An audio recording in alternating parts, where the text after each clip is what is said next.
gbogbo ẹ̀yin ọmọ ọ̀dọ́ tá a jọ ń káàkiri ọ̀dọ́jọ́ ni wá ẹ má jẹ́ kí a fi àyè gba Fúlàní lórí ilẹ̀ àwọn bàbá wa ẹ má jẹ́ ká bú ọba mọ́ ẹ má jẹ́ ká bú jòyè mọ́ nígbà tá a la fẹ́ jà fún àwọn ọ̀rẹ́ wa táwa kọ́kọ́ ń bú ọba tá à ń bú jòyè èmi náà ṣe bẹ́ẹ̀ rí bọ́ mo pera mi padà ẹ má jẹ́ ká bú àgbààgbà kankan mọ́ ẹ má bolóṣèlú kankan ẹ̀rù kálukú ń bẹ̀rù wọn ò lè sọ̀rọ̀ ọba ò lè sọ ìjòyè lè sọ ẹ jẹ́ ká ronú ẹ má jẹ́ ká bá àwọn bàbá jà mọ́ ẹ má jẹ́ á bú wọn mọ́ ẹ má jẹ́ á ṣe wọn ra wọn ara pẹ̀lú wọn àwọn àgbà tán bá jó lóṣèlú tá a bá fẹ́ kọ́ wọn rẹ̀ wá lọ́wọ́ á gbé wọn mọ́ra á gbé wọn mọ́ra ni à ní bú wọn mọ́ ẹ má jẹ́ á ṣèjẹ̀gbọ́n ẹ má jẹ́ á dàlúrú a lè gba ẹ̀tọ́ wa láì ṣèjẹ̀gbọ́n a lè gba ẹ̀tọ́ wa láì yìnbọn a lè gba ẹ̀tọ́ wa láì dàlúrú gbogbo protest mo ṣe ní ìlú Nàìjíríà mi ò rí ibi tí mo ti ẹnìkan lè sọ pé mo pààyàn tàbí mo jó nǹkan náà tàbí mo bà nǹkan jẹ́ mo lọ písù torí pé olówó lèmi náà tí ọba sólówó lára ń dì mọ́ gbogbo nǹkan tọ́lọ́run fún yẹn lọ́lọ́run fún mi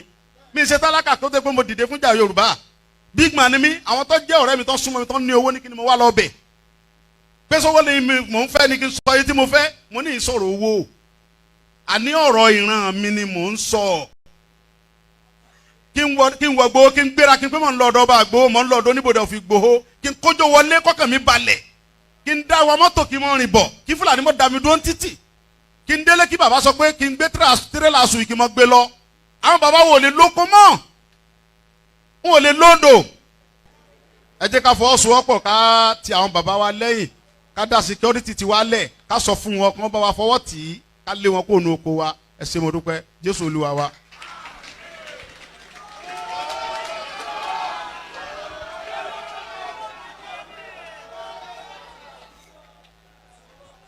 gbogbo ẹ̀yin ọmọ ọ̀dọ́ tá a jọ ń káàkiri ọ̀dọ́jọ́ ni wá ẹ má jẹ́ kí a fi àyè gba Fúlàní lórí ilẹ̀ àwọn bàbá wa ẹ má jẹ́ ká bú ọba mọ́ ẹ má jẹ́ ká bú jòyè mọ́ nígbà tá a la fẹ́ jà fún àwọn ọ̀rẹ́ wa táwa kọ́kọ́ ń bú ọba tá à ń bú jòyè èmi náà ṣe bẹ́ẹ̀ rí bọ́ mo pera mi padà ẹ má jẹ́ ká bú àgbààgbà kankan mọ́ ẹ má bolóṣèlú kankan ẹ̀rù kálukú ń bẹ̀rù wọn ò lè sọ̀rọ̀ ọba ò lè sọ ìjòyè lè sọ ẹ jẹ́ ká ronú ẹ má jẹ́ ká bá àwọn bàbá jà mọ́ ẹ má jẹ́ á bú wọn mọ́ ẹ má jẹ́ á ṣe wọn ra wọn ara pẹ̀lú wọn àwọn àgbà tán bá jó lóṣèlú tá a bá fẹ́ kọ́ wọn rẹ̀ wá lọ́wọ́ á gbé wọn mọ́ra á gbé wọn mọ́ra ni à ní bú wọn mọ́ ẹ má jẹ́ á ṣèjẹ̀gbọ́n ẹ má jẹ́ á dàlúrú a lè gba ẹ̀tọ́ wa láì ṣèjẹ̀gbọ́n a lè gba ẹ̀tọ́ wa láì yìnbọn a lè gba ẹ̀tọ́ wa láì dàlúrú gbogbo protest mo ṣe ní ìlú Nàìjíríà mi ò rí ibi tí mo ti ẹnìkan lè sọ pé mo pààyàn tàbí mo jó nǹkan náà tàbí mo bà nǹkan jẹ́ mo lọ písù torí pé olówó lèmi náà tí ọba sólówó lára ń dì mọ́ gbogbo nǹkan tọ́lọ́run fún yẹn lọ́lọ́run fún mi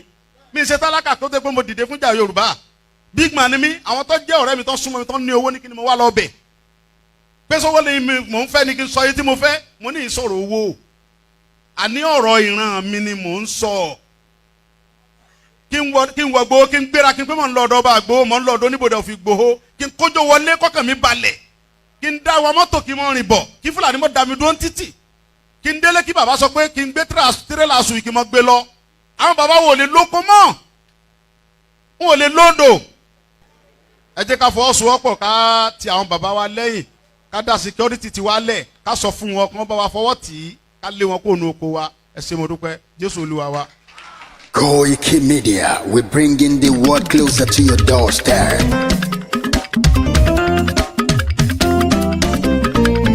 KOIKIMEDIA, KOIKIMEDIA, KOIKIMEDIA, we bringing the world closer to your doorstep. KOIKIMEDIA, KOIKIMEDIA, KOIKIMEDIA, we bringing the world closer to your doorstep. Àwọn sálára àgbà yìí dá, àwa ló láṣà àti èdè. Gbígbédè lárugẹ nílẹ̀ Oòduà o, àwa gangan ni bàbá. KOIKIMEDIA, KOIKIMEDIA, KOIKIMEDIA, we bringing the world closer to your doorstep. They never sabi wetin we carry for her. But they move closer before them to sabi. I said they never know wetin we carry for body. But they move closer before them to sabi. ọ̀kín lọ lọ́jà ẹyẹ kìnìún ló ló lajú. ẹyẹ tó dorí kodò bí àná ọgbẹ́jẹ lẹ́nu. ká ṣiṣẹ́ fún ilẹ̀ bàbá wa ká ṣiṣẹ́ fún ìlú bàbá wa ká jùmọ̀ sowọ́pọ̀ ká lè gbódúdú àga. Odùduwà kò bá lè gbé wá. ọmọ Odùduwà ṣe gírí ẹ dìde fún ẹ̀tọ́ adúláwọ̀ ká lè jọ jùmọ̀ gbé délẹ̀ ìlérí ká wálé gba ògo ilẹ̀ wa ká ṣiṣẹ́ ká lè jọ gbàdé ká lè gbàdé adé adúláwọ̀ àwa ní mọ̀lẹ̀ tí yóò tàn káàkiri. pé ọmọ Odùduwà ni wá. Koiki Media àwa là ń gbé tó lárugẹ. ètò tó pọ̀jù owó tiwa mọ́ ni. kásá.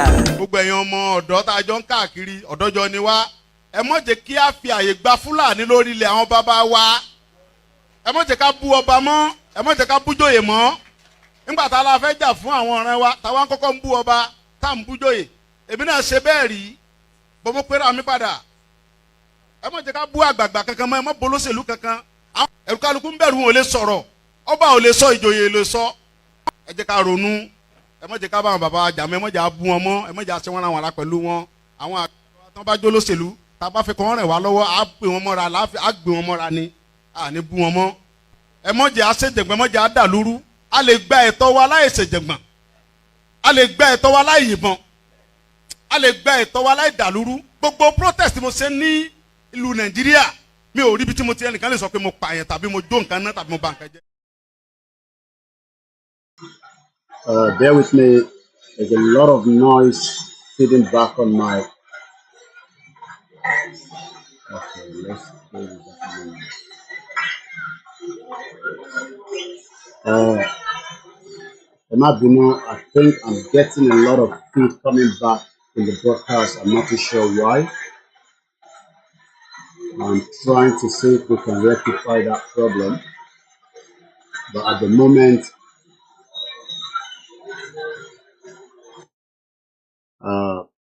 if you can hear me, let me know on the broadcast. There's a lot of feed coming through. If you can hear me, please let me know. Moki Muguakwe, a very good afternoon and welcome. If you can hear me, I'm not too sure. I think that there's another feed coming into my broadcast. Not sure why. But if you can hear me, let me know on the broadcast before we go live. If otherwise, we might have to use a different template. It's been a while that you can hear me, but is there noise at the background? She noise kankan she feed in the background. Mo kí gbogbo alẹ́ nǹkan sí pé ẹ káàbọ̀ sórí ìkànnì wa Koiki Media. If you can hear the noise at the background, let me know. There's no noise at the background. Okay. All right. That seems that I've been able to kill that noise temporarily. Please share the program and let us, there's a lot happening within the last couple of hours. Every details is already on my desk. I can see that, the bomb bastard Mayegun General is live.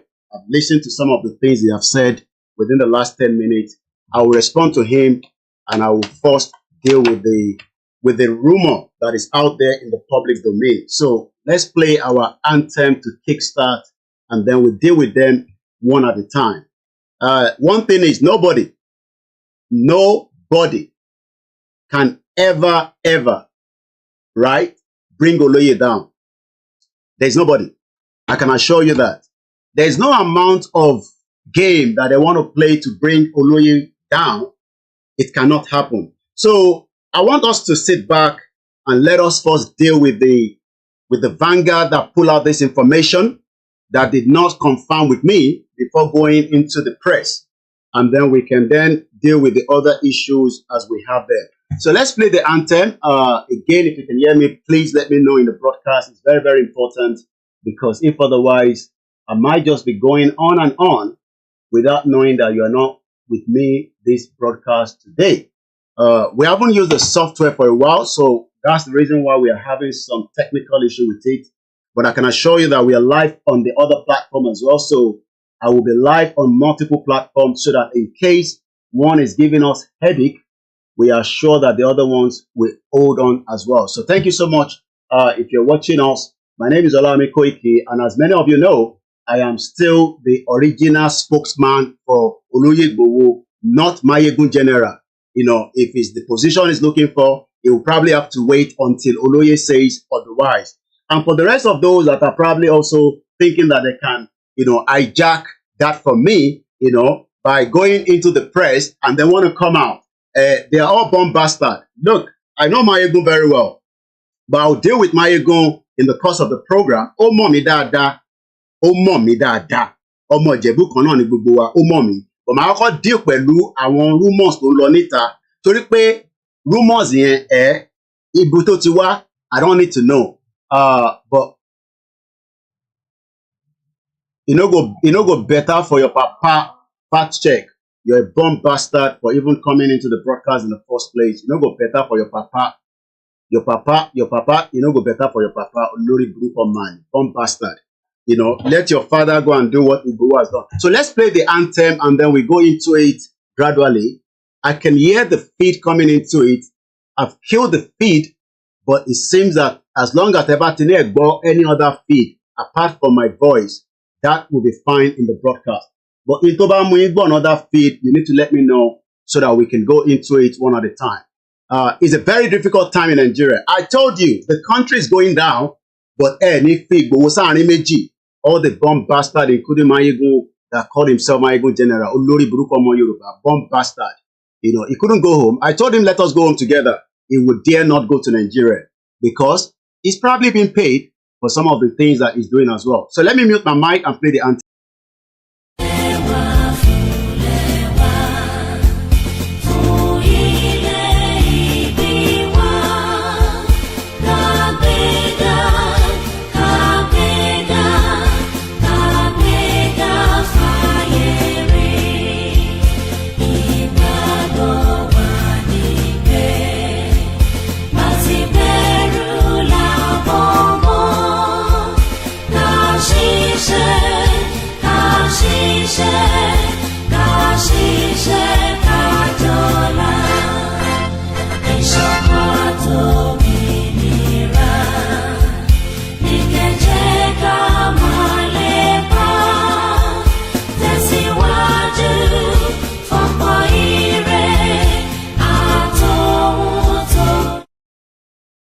Couldn't go with the sound on the software, but let me first get all the platform in because we don't want to miss any platform. We want everybody to hear as much of how they are trying to bring Oloye down. They think they can bring him down. You can't bring him down. I've told every one of you that myself and Oloye, we complete this job, and as much as whatever they think they can do, they can't, you know. So is a Yoruba Nation awareness continue, and it is still CSI that owns the key to the breakup of Nigeria, and everybody knows that. He is the key to the breakup of that contraction, and I can tell you that nobody can bring him down. So, mo kí gbogbo wa, ẹ jókòó dáadáa, ẹ má fòyà, mo sọ fún yín, ẹ má fòyà, ẹ jókòó, ẹ relax. Ẹ má jẹ́ kí gbogbo nǹkan sọ nígboro kó bà yín lẹ́rù, ẹ jókòó dáadáa, ẹ̀yin tèmi, ẹ pa àwọn èèyàn wọlé. So we are still going live on the other platform. I want to make sure that I have as many of the platform in. So there will be multiple platforms. I'll be picking as much comment I can, but I might not look in the screen for the comment. So relax. Relax. Ẹ̀yin ọmọ Yorùbá, ẹ lọ fọkàn balẹ̀. Mo sọ fún yín, mo ń ṣe bí ti Tinubu. Relax. Relax. Tó bá yẹ pé Mayegun lọ́sẹ̀ lọ gbówó fún ni, ìyẹn ò ń ṣe ń tútù, kò ń ṣe bàbàrà. Olóyè tó ti àkáǹtì márùn-ún, èyí tó kéré jù náà àkáǹtì yẹn ó ní á ní tó over 250 million naira. Èló ni 40 million tí wọ́n dá lórí platform ẹ̀ olórí burúkú. But let me first address the main concern for the general public. Then àwa deal pẹ̀lú àwọn ọmọ àlè láàrin wa torí Mayegun ọmọ àlè ni. So let's first deal with that. Then we will then come into the broadcast slowly. But before I do that, right? Before I do that, as always I say, Ọlọ́run ló rìnrìn àjò yìí, kò ń ṣàwa. We are just human beings that are doing exactly what is meant to be done today. And we are not going to give up because somebody said, somebody told you, somebody said that. They have said so much about me. They have said so much about you. So, Babara, I told you that information to Walowawa when I was in Nigeria in 2021 about CSI from the north, Sultan of Sokoto, Nigeria. I've told you everybody that, but whether you agree with that or not, that is not my problem. It's probably yours. So what I'm going to do is just to say to every one of us that we are all, in this together. Emi, Enyi, we are all in this together. So nobody should be worried. Nobody should be scared that, we should not be worried about that. Okay? That is number one. So the first thing we're going to do is to say to everyone that Awa Iromo Yoruba, nobody can stop what we have all started. Atoloye, ati Igboho, ati Mama Toku, to fire sílẹ̀ fún Olóyè Igboho, kó má bàa mẹ́mí ẹ̀ lọ, because ẹ̀mí Olóyè ló fẹ́ mú lọ ni Mama ẹ̀ ṣe dákẹ́. I'm going to come to that in a minute. But let me first do this. Let me first do this to start with. So please share the program and invite others as well.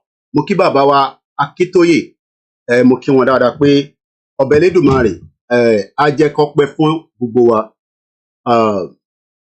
Mo kí gbogbo ọmọ Yorùbá lẹ́ẹ̀kan sí pé a kú oríire pé ká fọkàn wa balẹ̀, kò séwu, kò dẹ̀ sí ìbẹ̀rù, torí pé ìbẹ̀rù kankan ò lè sí. Ẹ jẹ́ ká fọkàn wa balẹ̀. Ìrìn àjò Yorùbá nation, ìrìn àjò tó ń tẹ̀síwájú, tó wà lọ́wọ́ Ọlọ́run, tí Ọlọ́run dẹ̀ bá wa dì mú, torí pé kó má bàa jábọ́. Kò dẹ̀ ní jábọ́ lọ́wọ́ wa, kò ní jábọ́ lọ́wọ́ ẹ̀mí, kò ní jábọ́ lọ́wọ́ gbogbo wa. Now, at about almost, I think I first got the message. I think I saw it myself. And let me give you the timeline, because internet and computer of the world today does not tell lies. Sometimes we see things that they will write about Igboho, and somebody like me will probably just look at it and say, ṣé kíní tọ́kọ yìí, ṣé ó make sense, àti pé níbo ló ti ń bọ̀ in tọ́kọ yìí. Àbọ̀rọ̀ mo yé nísìn. So, mo fẹ́ kí gbogbo ọmọ Yorùbá gbọ́ mi. I will speak in English. Okay?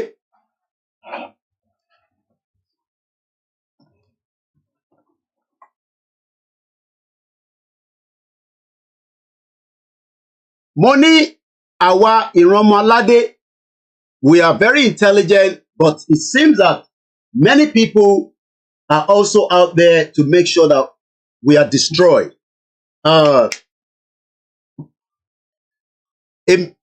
Àbọ̀rọ̀ bòye nísìn, Igboho ṣá, irúmọlẹ̀ tó ń jẹ́ táìtáì,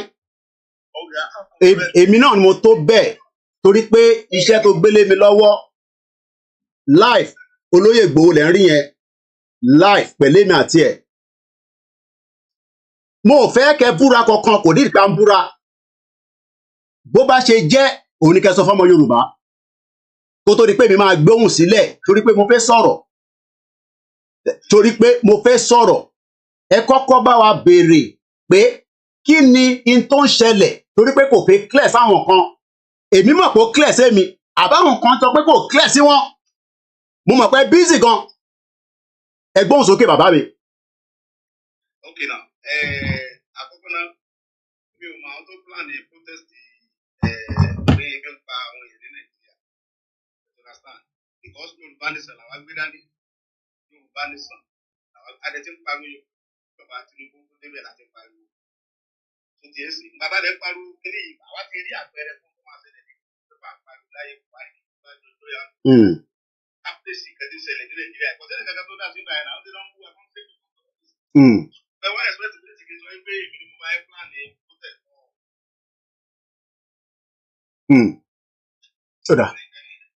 Ẹ ṣé gan ni. All right. Olóyè ní ṣe fẹ́ kóhun jáde kóun máa sọ pé òun lòun gbé protest jáde. How do you expect him to create an announcement through his spokesman pé òun lòun organize the protest? Ẹ gbọ́ mi dáadáa. Báwo lẹ ṣe fẹ́ jẹ́ kó lóye jáde kó wá confirm tí kò tẹ̀ mọ́ tọ́pọ̀ ṣe bẹ̀rẹ̀.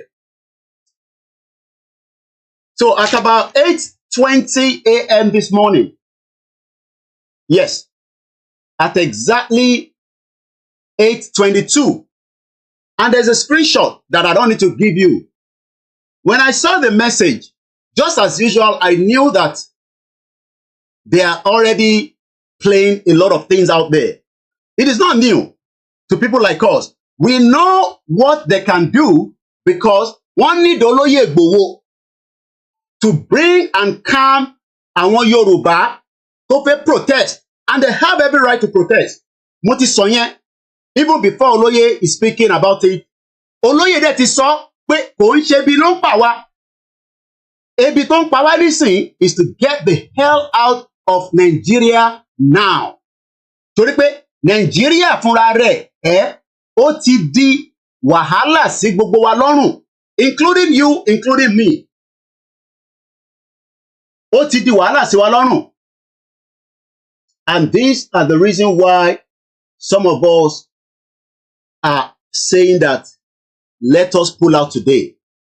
But as usual, we will always have one or two people among us planted directly, indirectly, to try to bring as much problem in what we are trying to resolve.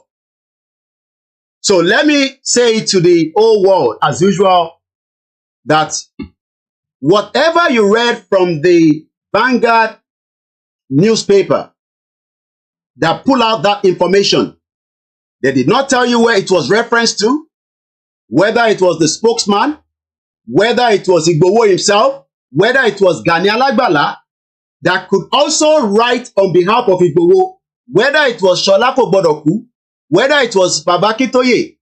All they wrote out is that Igboho said that this and that is what the bomb bastard Mayegun is running with.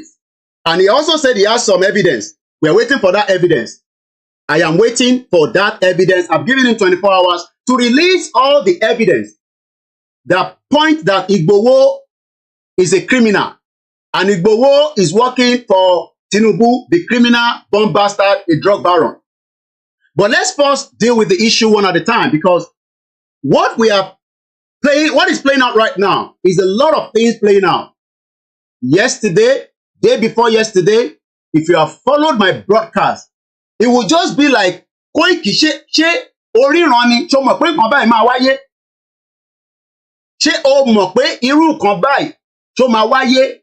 While you were coming out frequently and saying that if anybody wants to protest, and they're telling us that people will burn places, I don't give a toss. So let me first tell you what Igboho said through his spokesman that has already gone in the public domain, and that is, okay, there's no more noise. Thank you so much. And this is the statement that we released on behalf of my boss, Dr. Chief Sunday Igboho, just about some few hours ago, and that is what we should work with. If anybody works with anything, it is just as you are being stupid, because we know that they have already played everything to stop the protest that is coming up on the 1st, which is the next couple of days. And nobody will stop whatever is going to happen. Not me, not Igboho, not Baba Akintoye. We cannot stop it because we did not plan it. We did not put it out. Those that put it out knows what they want. And this is the reason why I want everybody to listen to this press release, which is a disclaimer. And you've heard it directly from CSI himself. We don't need to be doing that, but because he loves us as much as we love him, he is one man that is ready to come out at any time, whether we told him or we are not telling him, he will come out and he will say it the way it is. So gbogbo ẹ̀yin tẹ́ ń work pẹ̀lú Mayegun olórí burúkú Mali, Koiki ni mò ń jẹ́, ó lè respond sí mi. O mọ̀ pọ́kùnrin làwa méjèèjì. I will tell everybody that I know you more than you know yourself based on the period of the time that you approach me. Èmi ló approach before you can say you want to raise 40 million. Igboho has one of his accounts over 200 million plus. Nínú 5 accounts. Tinubu refused to release the account today. Bí ṣe ń bá gbogbo ọmọ Yorùbá sọ̀rọ̀. President Bola Ahmed Tinubu ó ní òun ò ní release account yẹn. Ó ní ṣebí Igboho rí owó ló fi ń ṣe Yorùbá nation. Tí kò bá rí owó fi ṣe Yorùbá nation mọ́, bóyá á succumb. And Igboho dẹ̀ sọ fún pé ọmọ kan Yorùbá lòun. If you want, be like Buhari, keep the account. Tó bá yá, account yẹn tẹ́ bá fẹ́ gbé lọ, owó òkúkú mọ́ wá sọ́run. So tí Mayegun bá wá ń jáde, tó ń sọ pé òun raise 40 million lórí platform òun. Yes, ó raise platform yẹn because orúkọ olóyè ló fi raise ẹ̀. Bàbá ẹ̀ kò lè raise owó tó tó yẹn. You have been asking for money in the last couple of days. People cannot raise money for you. But ó lè raise it because ó lórúkọ olóyè. And it is me, Olayomi Koiki. And I know I did not record anything because I don't record anything. But Momo, ìjọ tó wá bá mi, I have the date. And I told you that I will make it happen for you to get in touch with Igboho. But we come back to that in a minute. Because Olori Buruko Malini. Now, the disclaimer goes like this. And I want us to listen carefully. The first thing is there's a disclaimer. And this disclaimer is coming from our team called Igboho. And this, and be very careful, those of you that are commenting, because I can pick your comment and it should not ask stupid questions because at the end of the day, we know where all this is going. We are not here to satisfy the Biafra. Neither are we here to satisfy the Hausa. We are here to satisfy the Yoruba that wants to pull out. We don't know the Igbo before the amalgamation. We don't know the Hausa. And nobody will tell Igboho at the appropriate time or when Igboho will move with the Yoruba Nation self-determination rally or as the time that will make their calling. So nobody's going to tell us that. Igboho and Akintoye and the team that are playing out how we will pull out of Nigeria will decide that. But Igboho will come to Nigeria at any time. Mayegun will never go to Nigeria. I will be in Nigeria very soon. And if you think that Baba Yini Agbara come to Nigeria like Igboho has done. So let's first go straight into this program. Boki gbogbo alẹ́ nǹkan sí. Ọmọ àlè Yorùbá ni Mayegun, mo mọ̀ dáadáa, níwọ̀n bá díẹ̀ kó tó di pé a tẹ̀ bẹ̀rẹ̀ Yorùbá nation. Mo mọ̀, ó mọ̀ mí. So ìyẹn ò ṣe new thing. But let's first go with the disclaimer. Chief Dr. Sunday Adeyemo Igboho is less concerned about the hunger protest propaganda. Ẹ gbọ́ mi dáadáa, is less concerned. Tó bá wù yín kẹ́ jáde, tó bá wù yín kẹ́ má jáde, ẹ̀yin lè bí ń pa. When we told you 3 years ago, pé ebi kọ́ ni problem wa, ẹ jẹ́ ká pull out. Ẹni ẹ fẹ́ lọ dìbò fún Tinubu. So don't come and put that on Igboho now. That ebi pa yín, ẹ wá fẹ́ kí Igboho wá lead yín. Ẹ lọ pé MC Oluomo, ẹ pé Koko Zaria, ẹ lọ pé àwọn tí Tinubu ń lò láti fi ṣe propaganda. Ẹ má wá gbé sí orí olóyè Igboho àti KOIKIMEDIA àti gbogbo àwọn ọmọ Yorùbá àti Yorùbá World Media àti YSDM. YSDM kan ló pè fún Yorùbá protest. So if you are saying that Igboho ebi ń pa wá, no. Ebi ń pa yín nítorí pé Fúlàní wà nínú igbó yín tí Igboho dìde fún nípa 3 years ago. And it is still what he's saying that into lè stop it. Òun ni pé ká kúrò ní Nàìjíríà. So if you are still one of those saying now that Igboho jọ jáde fún protest, ní bá yín jáde. But you have every right nílé ayé tá wà yìí láti jáde and do as you think according to the law. Ìtẹ̀yìn àti law bá dẹ̀jọ face. Tèbítà táwa náà jáde, the law wanted to kill us. We were almost killed. Igboho was almost killed. I was almost killed. Lady K was almost killed. We lost Adogan. So back bó ṣe máa rí náà nìyẹn tí Mayegun olórí burúkú máa jáde tó bá yẹ pé wọ́n rí Igboho pa sínú ilé àwọn olùṣọ́ ọmọ àlè Yorùbá àwọn bomb bastard ṣé ìwọ ló máa kọ́kọ́ fẹ́ òyìnbó ní UK ṣé ìwọ ló máa kọ́kọ́ fẹ́ òyìnbó ló gbóyìnbó sílé tó fi jọ ẹ́ lójú olórí burúkú ọmọ àlè ṣé ìwọ ló kọ́kọ́ máa fẹ́ òyìnbó àbí ìwọ ló máa kọ́kọ́ bá òyìnbó sùn tó bímọ fún ẹ má wọlé sí ẹ lára ó mọ̀ pé mi ò ń ṣe àwọn obìnrin ni mò ní ta sí bọ̀ èmi àti ẹ máa fún ẹ tán délẹ̀ ṣé wọ́n ló máa kọ́kọ́ fẹ́ òyìnbó olórí burúkú ọmọ àlè ní Scotland born bastard mò ń bọ̀ lọ́dọ̀ ẹ jẹ́ kọ́kọ́ deal pẹ̀lú the general one. Once again, I will go with this and I'll try to go with it because I want this to clear out and then we come back to the real program. Ẹ bọ́ wọlé share button. Ẹ sọ fún Máyégún pé Koiki náà ti wà live. Kò ní da fún bàbá ẹ̀. Tí bàbá ẹ̀ ò bá dẹ̀ sí láyé mọ́, kò ní da fún bàbá ẹ̀ níbi tó bá wà. Bàbá ẹ̀ ò lè ṣe tí Igboho ti ṣe. Bàbá ẹ̀ ò lè ṣe tí Koiki Media ti ṣe.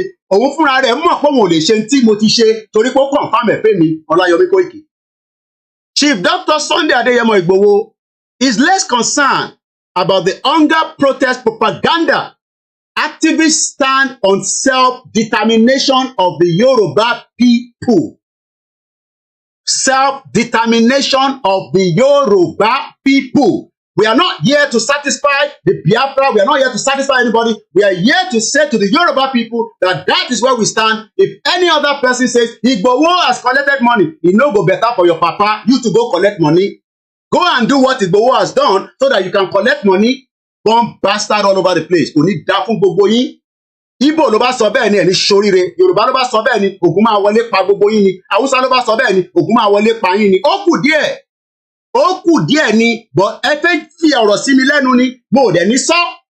I will say it that ẹ fẹ́ fi ọ̀rọ̀ ẹ fẹ́ tọ̀ ọ́ bá lẹ́nu pé ká lè spill out ìrọ́lẹ̀ lẹ́pa. Ògún yóò lè mú Koiki Media. Ògún yóò lè mú Ìgbòho. Kò ní sí ọ̀rọ̀ sọ. Èmi náà ní sí ọ̀rọ̀ sọ. Ká máa fi parí program yìí. We will remain that it is a non-violent movement láwà nínú ẹ̀. Ẹ fẹ́ kí Koiki jáde so that kó lè react. Olórí burúkú ni ẹ máa yégún. Mo ò ní react. But ọmọ àlè Yorùbá nìyẹn. I can confirm that.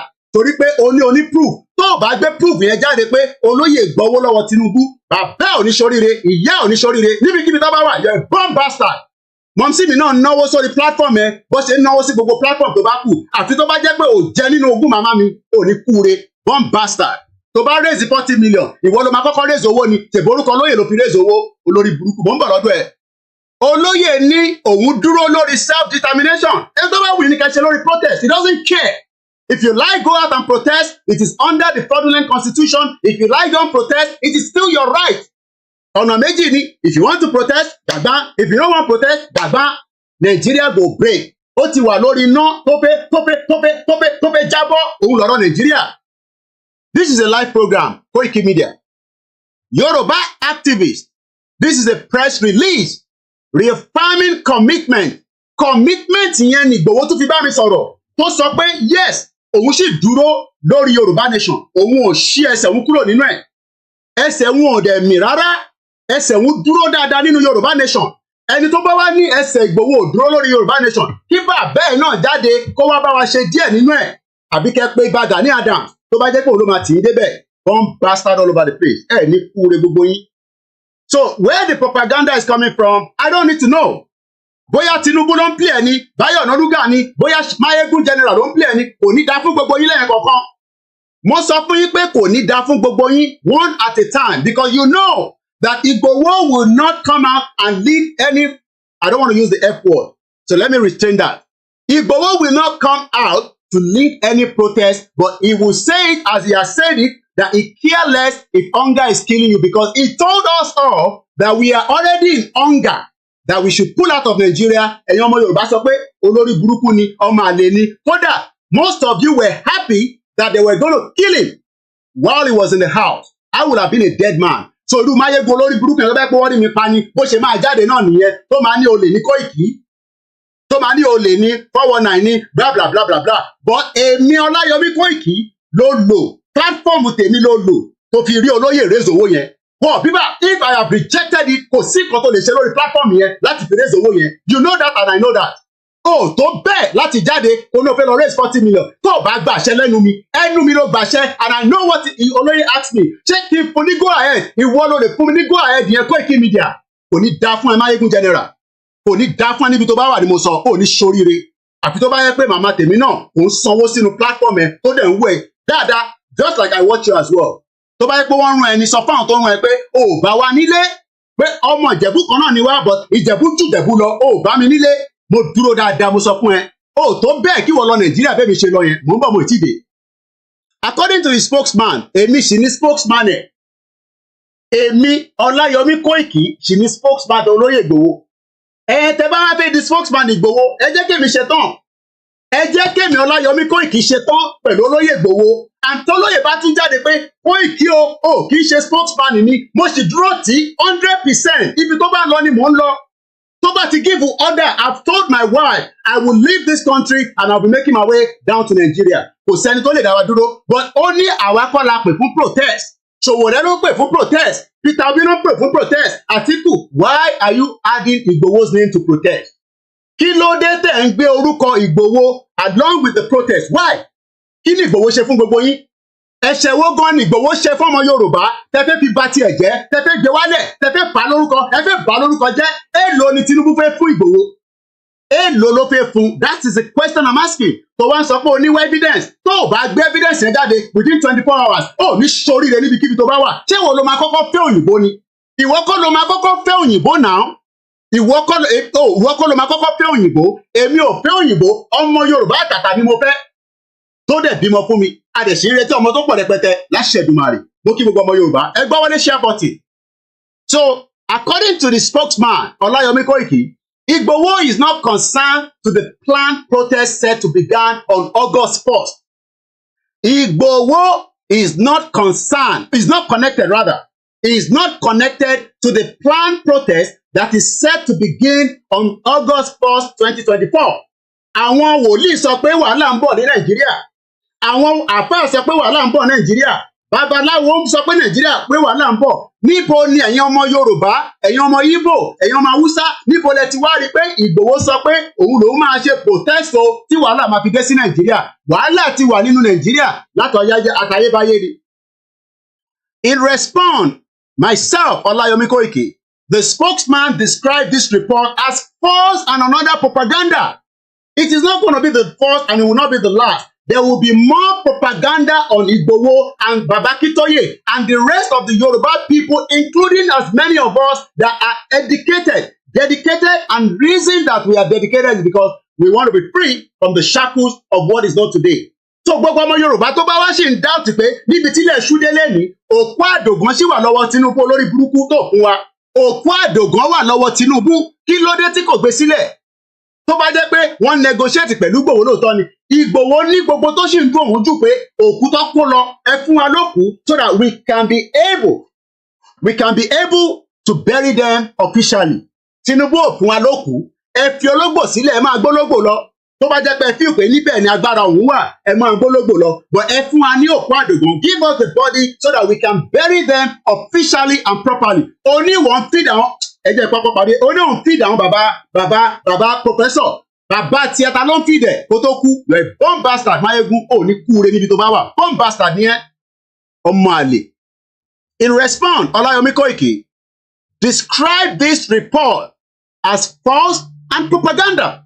And you can see that they run with it. Mo kí Abiola Eru, mo kí gbogbo èèyàn Ìkòròdú, ẹ dúró tán. August 1st, ẹ jáde.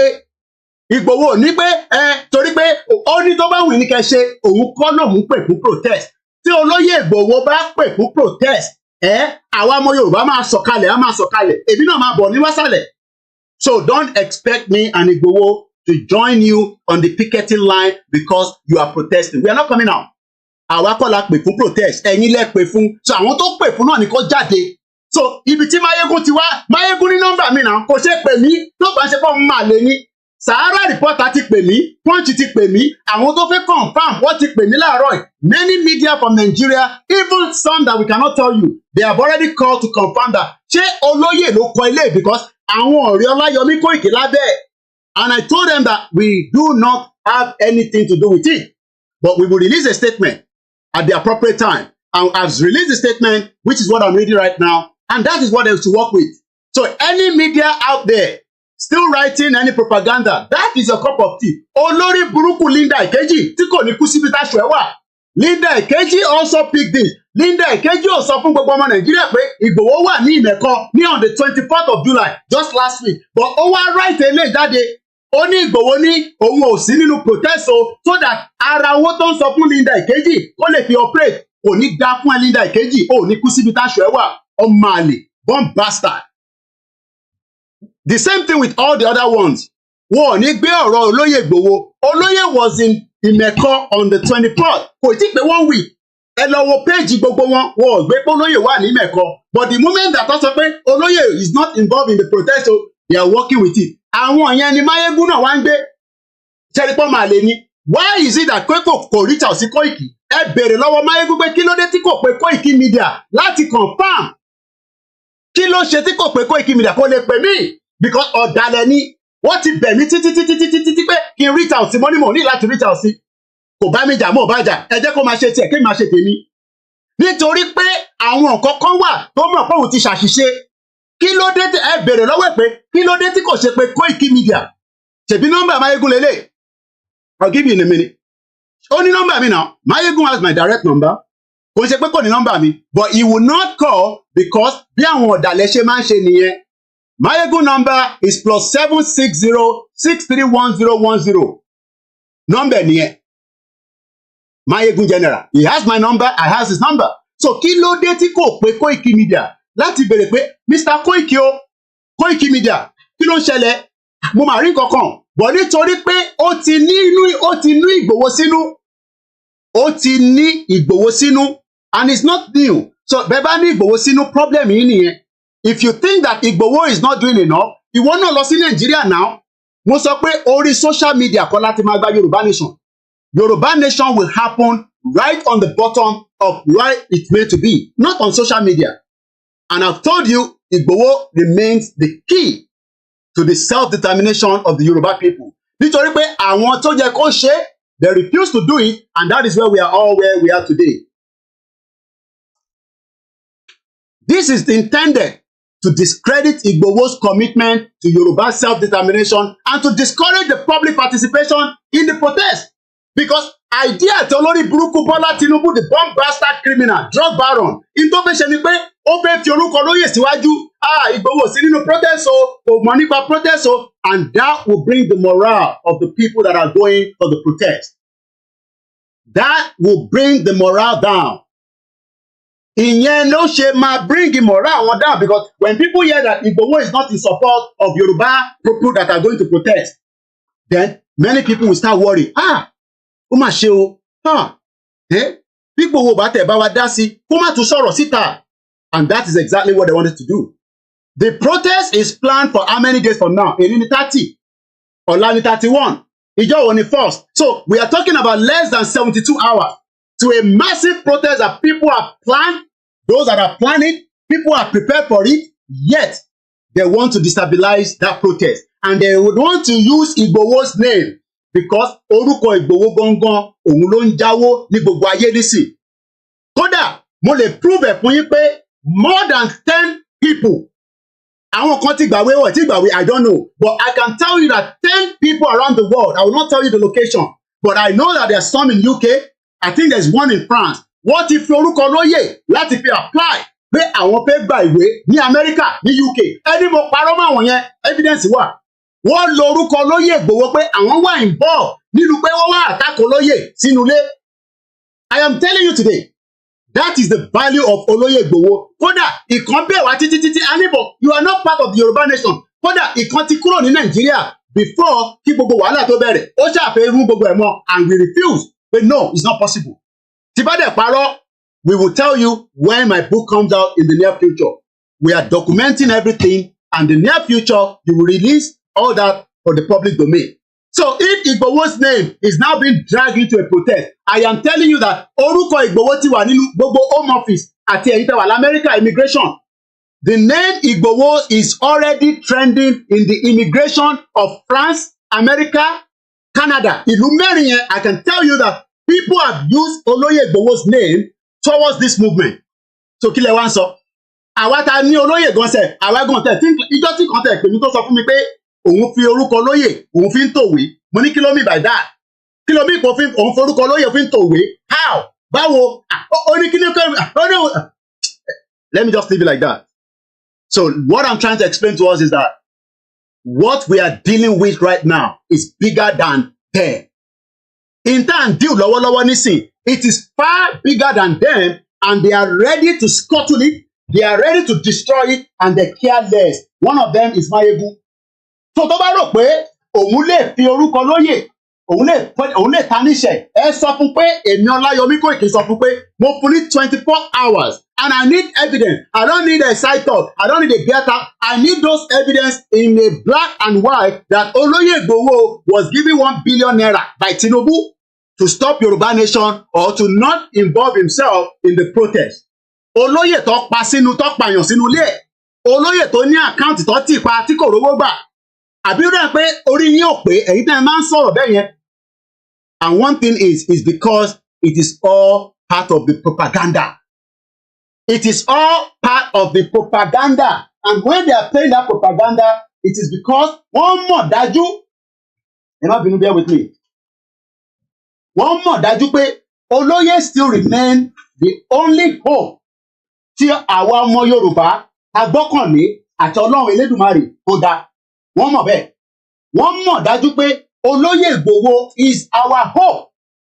So when they come out and say, hey, Olóyè, a ti get it back o, a ti rí àṣírí o, àṣírí kọ̀kọ̀, Máyégún náà ti ní àṣírí. Máyégún náà ti ní àṣírí, bomb bastard. Ó náà ti rí àṣírí. Kò ń ṣẹjọ́ gbogbo yìí. Ṣèbí nǹkan tá a gbé dání lẹ fi ń wanu sí Olóyè Igboho. But Olóyè máa ń wo gbogbo yín pé kí ló ń ṣe yín? Because when he called me, the first thing is ask is, kí ló ń ṣe Máyégún? Kí ló ń ṣe gan-an? Kí ló ń ṣe Máyégún? Ẹ bèrè lọ́wọ́ pé kí ló ń ṣe, kí ló fẹ́? Ṣé ìyà ń jẹ ni? Ṣèbó ti níwèé? Ṣèbóhùn ti níwèé? Bóhùn gbádùn ní Scotland? Jẹ́ kí Olóyè lè bá wọn tí wọ́n níwèé, tí wọ́n lè wá sí London, tí wọ́n lè lọ sí Scotland. Jẹ́ kí Olóyè bá wọn sọ́ọ̀tì ọ̀rọ̀ Yorùbá Nation.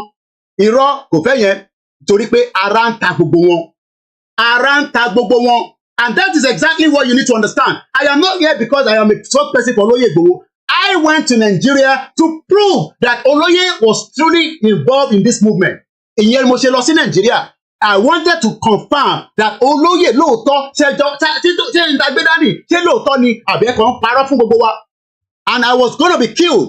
So tó bá yẹ pé wọ́n ti pẹ̀ mí náà bólórí burúkú Máyégún bó ṣe máa jáde náà nìyẹn tó máa sọ̀rọ̀ oríṣiríṣi. Tó bá yẹ kó ti pa mí ní 1st of July bó ṣe máa jáde náà nìyẹn torí pé ó fẹ́ satisfy àwọn wo ló fẹ́ satisfy.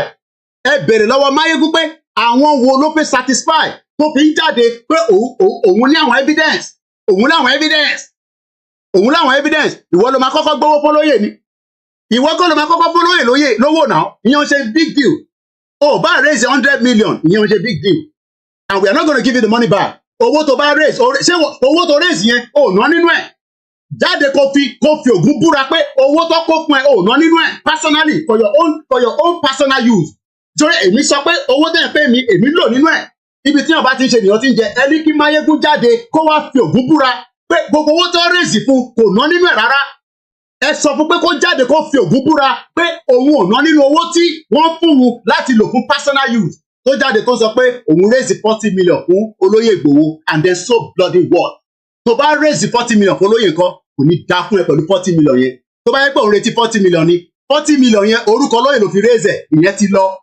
ìyẹn ti lọ ìmí ni kò sọ kò dẹ̀ ní dá fún gbogbo àwọn tó bá support ẹ pé ọ̀rọ̀ tó ń sọ yẹn tó gbé tó bá support ẹ tó jọmọ Yorùbá ẹ ní kúre ògùn máa pa gbogbo ilẹ̀ kọ̀ọ̀kan ni èmi ni mo sọ bẹ́ẹ̀ àfi tó bá yẹ pé ìtòlóyè gbé dání ó ń parọ́ fún gbogbo wa ni and everybody knows that Olóyè remains the only hope tí Ọlọ́run sì gbélé wa lọ́wọ́ ẹ̀ẹ́dẹ̀ ní tarnish orúkọ ẹ̀ẹ́dẹ̀ ní gbé wálẹ̀ mo ní as long as tẹ́mi bá sì wà láyé tí bá sì dúró ẹ̀ lè discredit Olóyè Igboho kò sí ẹ̀ tó bẹ́ẹ̀ olóhùn raise 40 million ẹ bèrè lọ́wọ́ ẹ̀ pé 160 million mọ́tò kan tí Olóyè rà Olóyè ò tí wọnú mọ́tò yẹn bá ṣe ń sọ̀rọ̀ báyìí Prado tó gbé wá sínú ilé ẹ̀ kò tí wọnú ẹ̀ báyìí bá ṣe ń sọ̀rọ̀ so kí ló wá sọ nípa 40 million kò ní dá fún ẹ Máyégún general tán pè ní Bádérú ò ní ṣoríire olórí burúkú ọmọ àlè nìyẹn mo sọ fún ẹ pé màá respond sí ẹ tí bá délé torí pé ìta ni mo wà nígbà tí wọ́n sọ fún mi pé wọ́n náà ti sọ̀rọ̀ ono ní evidence bàbá ò ní ṣoríire tó bá gbé evidence jáde mo sọ bẹ́ẹ̀ I need that evidence in 24 hours kò ń ṣe pé kò wá sọ̀rọ̀ ọ̀rọ̀ kan ni mo fẹ́ evidence pé Olóyè Igboho wọ́n kẹ́ ẹ níbi tó ti ń gbówó fún ẹ tó yẹ pé ìwọ ló gbà á àbí wọ́n send ẹ̀ sákàǹtì ẹ bomb bastard èyí olórí burúkú ọmọ àlè Yorùbá káàkiri gbogbo àgbáyé ìyẹn mo ṣe sọ fún ẹ̀ tẹ́ wà nílé tẹ́ bá rò pé àwọn tó wà labroad gbogbo wọn lórí wọn pé they are bomb bastard olórí burúkú ló pọ̀ jù nínú wọn but majority ọmọ Yorùbá tó wà labroad wọ́n ní ara ń ní àwọn bí àṣẹ ń jẹ̀yìn ìyẹn ló ṣe ń ṣe pé kí ni àwọn máa dúró ti olóyè títí kájọ máa délẹ̀ lérí ó dẹ̀ ní òun ò fẹ́ jẹ́ nǹkan kan ó ní I'm not interested. I am not interested to become anything. Ẹ sọ fún Máyégún pé mo ti ń fún lésì ẹ̀ ní bíbá pé 24 hours ni mo fún tó bá jáde. Ṣé ìwọ ló máa kọ́kọ́ fẹ́ òyìnbó ni? Ṣé ìwọ ló máa kọ́kọ́ fẹ́ òyìnbó ni? Àìmọye àwọn cousin wa, àìmọye àwọn ọ̀rẹ́ wa tó fẹ́ òyìnbó tó dẹ̀ ń ṣe dáadáa. So má wàá gbé yẹn wá pé torí o fẹ́ òyìnbó, òun fẹ́ máa fi yẹn àṣàkẹ́ kan, àbẹ̀kẹ́ kan, má fi yẹn fi bò wá lójú. Má fi yẹn bò wá lójú. Àwọn tó fẹ́ òyìnbó tó jẹ́ ọmọ Yorùbá tó dẹ̀ pé àwọn òyìnbó wọn tẹ́ pé wọ́n ń ṣe dáadáa pẹ̀lú wọn títí di bá ṣe sọ̀rọ̀ yìí. So ẹ̀yin tẹ́ wà nílé ẹ wà very careful ara àwọn ọmọ àlè Yorùbá nìyẹn èmi mo sọ bẹ́ẹ̀ torí pé kí nìyàn ṣe lè jáde tó ní nọ́mbà Koiki lọ́wọ́ UK lájọ ń gbé àwọn tó wà ní Nàìjíríà kan ti pè mí pé Mr. Koiki we want to confirm ṣé lọ́dọ̀ yìí ni press statement yìí ti jáde and the first thing I told them is my name on it is my name on it wọ́n ní no yeah yes wọ́n ní my name is not on it nígbà tó orúkọ mi ò sí níbẹ̀ so báwo la ṣe máa sọ báwo la kọ́ ìyẹn ni Máyégún kà lórí show ẹ̀ nísìn tẹ́lẹ̀ pé lórí burúkú ni ìyẹn ni Máyégún kà and you wonder that's why I say that I am a journalist kan ni Máyégún kò ń ṣe journalist and he knows that and now understand why I'll leave that for now mumbo. Olayomi Koiki emphasized that Igboho's position remains unchanged. He supports the quest for Yoruba freedom. He referred to a letter sent to Nigerian President Bola Ahmed Tinubu on the 17th of April 2024, which called for negotiation regarding the Yoruba peaceful exit. A kọ lẹ́tà sí olórí burúkú Tinubu. Ẹ̀yin wá ń bẹ̀bẹ̀ fún Tinubu nísìn. So Tinubu wá fẹ́ lo propaganda. Ó fẹ́ lo propaganda olóyè Igboho against àwọn tó fẹ́ jáde tó fẹ́ lọ protest. What does that? Kí ni ẹ̀ ní ṣe pẹ̀lú àwa? We don't care. Because at the end of the day, we told Tinubu that the only option that can save you is not to go and contest. And I'm not going to go into all the details. I am not going to come out and give you all the details. So if Máyégún is thinking that, Koiki máa jáde, àbáwọn kan ní Koiki máa jáde, ó máa wá spill out, you are all bomb bastards. Ọmọkùnrin gidi ni mí, mo sọ fún yín pé èmi náà ọkùnrin ni mí. So if you are thinking that I'm going to come and, no. I am just saying to Máyégún that I give him 24 hours. 24 hours to give us evidence. Tó bá raise 40 million, yíyan ṣe new deal now. O mẹ́ta wà raise fún rédíò ni. So kí ló ń sọ pé òun raise 40 million? Olóyè Igboho fún àwọn òun fáwọn kan lóúnjẹ owó oúnjẹ. No, Obama fún wọn lówó oúnjẹ. UK fún wọn lówó oúnjẹ ni. Ṣèbí wọn náà fún wọn lówó oúnjẹ náà. So kí ló wá mí pé kíní kan? Ọmọ gbé yẹn kúrò ní. Gbé yẹn sẹ́gbẹ́ kan bomb bastard. Bomb bastard ni ẹ. Èmi mi lọ sí Scotland, mo wá bẹ ní Scotland náà. Èmi wá kódà ìjọ tí mo lọ sí Scotland nígbà tí mo lọ bá ṣe program ibẹ̀ ni mo ti sọ fóònù mi kan nù fóònù mi kan sọnù not inú ilé o but fóònù mi kan sọnù mo ní kó bá wo abẹ́ mọ́tò ẹ̀ títí dọ̀la àrí fóònù yẹn bomb bastard. So Igboho remain unchanged. He has support the quest for Yoruba freedom. We wrote a letter to Tinubu with the hope that Tinubu will give us a listening ears. That is our expectation. We hope that Tinubu will give us one kind of a listening ear, that he will just say, okay, you want to go, no problem. But this is not going to happen very soon. What is going to happen is that we will take it stage by stage. We will take it small by small. It will take some 2 years. I think there are about 3 girls now. Continue to cool. Very terrible situation. And that's exactly what is happening in Nigeria. They keep killing us every day. Killing. And Oloye Igboho, they can only stop it. What them of it? So, we are Iba Gani Adams Igboho fún Máyégún. We kó lọ attack Oloye Igboho. Pẹ̀lú àwọn evidence tẹ́tẹ́ ń kọ́bọ̀ tó náà wọlé lọ́wọ́. Ẹni kó jáde kó fún evidence. Bomb bastard. Now, as we know, on the July 25th, 2024, which is just last week Thursday, Koda, I was still having a program here on the 24th. I did not mention throughout the program, not that I did not know, I did not mention throughout the program that Oloye Igboho was going to be in Ogun State the next day. Because if I have come out to say it, maybe people would have been saying, are you sure? Or they might think that it's for one reason or the other. We wrap it up, and kudos to everyone from Ifelodun, Apapo, and many other groups that rally quickly. But our raising 1.4 million within 12 hours. 1.4 million. People were raising money. And only 10 naira, only 5 naira, only 500 naira. And people mobilized from all the states to go and meet Igboho at Imeko. Dàpọ̀ Abíọ́dún pè ahead because ó ti gbọ́ into pé Igboho ń bọ̀ nínú state ẹ̀. Ó pe kábíyèsí, mo kí kábíyèsí wa dáadáa. Mo kí kábíyèsí ìlú Ìmẹ̀kọ. Bàbá wa ọba Benjamin Olanit, the Onímẹ̀kọ of Ìmẹ̀kọ. Ẹ ṣé gan ni bàbá. Bàbá tó dúró ti Igboho. And let me say it again and again. Bola Tinubu has no hand in the release of Igboho in Benin Republic. Igboho's mother sacrificed herself for Igboho to be released. Ẹ ní ṣoríire gbogbo yín. Ẹ ní kúre. Wọ́n fẹ́ pa Igboho ni màmá ẹ̀ fi ara ẹ̀ sílẹ̀ pé kó kàkàkẹ́ pọ́nmọ́ òun á máa lọ. So if anybody is telling you that Tinubu release Igboho, you are all bomb bastard látòkè délẹ̀. Ẹ ní ṣoríire. Bomb bastard ní gbogbo yín. Èèyàn màmá ẹ̀ kú látara pé ó fẹ́ Yorùbá nation. Màmá rẹ̀ kú màmá Máyégún kú lórí program tó ń ṣe. Ẹ bèrè lọ́wọ́ Máyégún pé ṣé màmá ẹ̀ kú lórí program tó ń ṣe. Màmá Igboho kú lórí program tó ń ṣe because program ní tẹ́ à ń ṣe yìí is a program, is a project until it is delivered to the Yoruba people, and Yoruba people will now start managing their lives as they want. Ó wá jáde so ìwọ rò pé wọ́n release Igboho through Bola Tinubu ni. Mo fẹ́ evidence yẹn. Tó bá yẹ pé Talon ló fún evidence yẹn, release ẹ̀ síta ọmọ àlè nìyẹn. And thank you so much to Patrick Talon, the president of Benin Republic, for giving us the room to operate in Benin Republic because we are not terrorists like the Fulanis. Ẹ fẹ́ ká sọ̀rọ̀ ni, but ní sọ̀rọ̀. Tí bá fẹ́ sọ ni máa sọ. Kódà tí bá fẹ́ sọ mí, àwọn alálẹ̀ àti sọ fún mi pé rọ́ eléyìí ò gbọ́dọ̀ jáde lẹ́nu ẹ̀. You are a bomb bastard. And every one of you that also speak ills of Igboho. As of today, kò tí ì sí ọmọ Yorùbá tó ń ṣe pé kò sí agbára lọ́wọ́ wọn tó dìde. Ẹ gbọ́ mi dáadáa. Kò tí ì sí ọmọ Yorùbá tí kò ń ṣe pé kò sí agbára lọ́wọ́ wọn.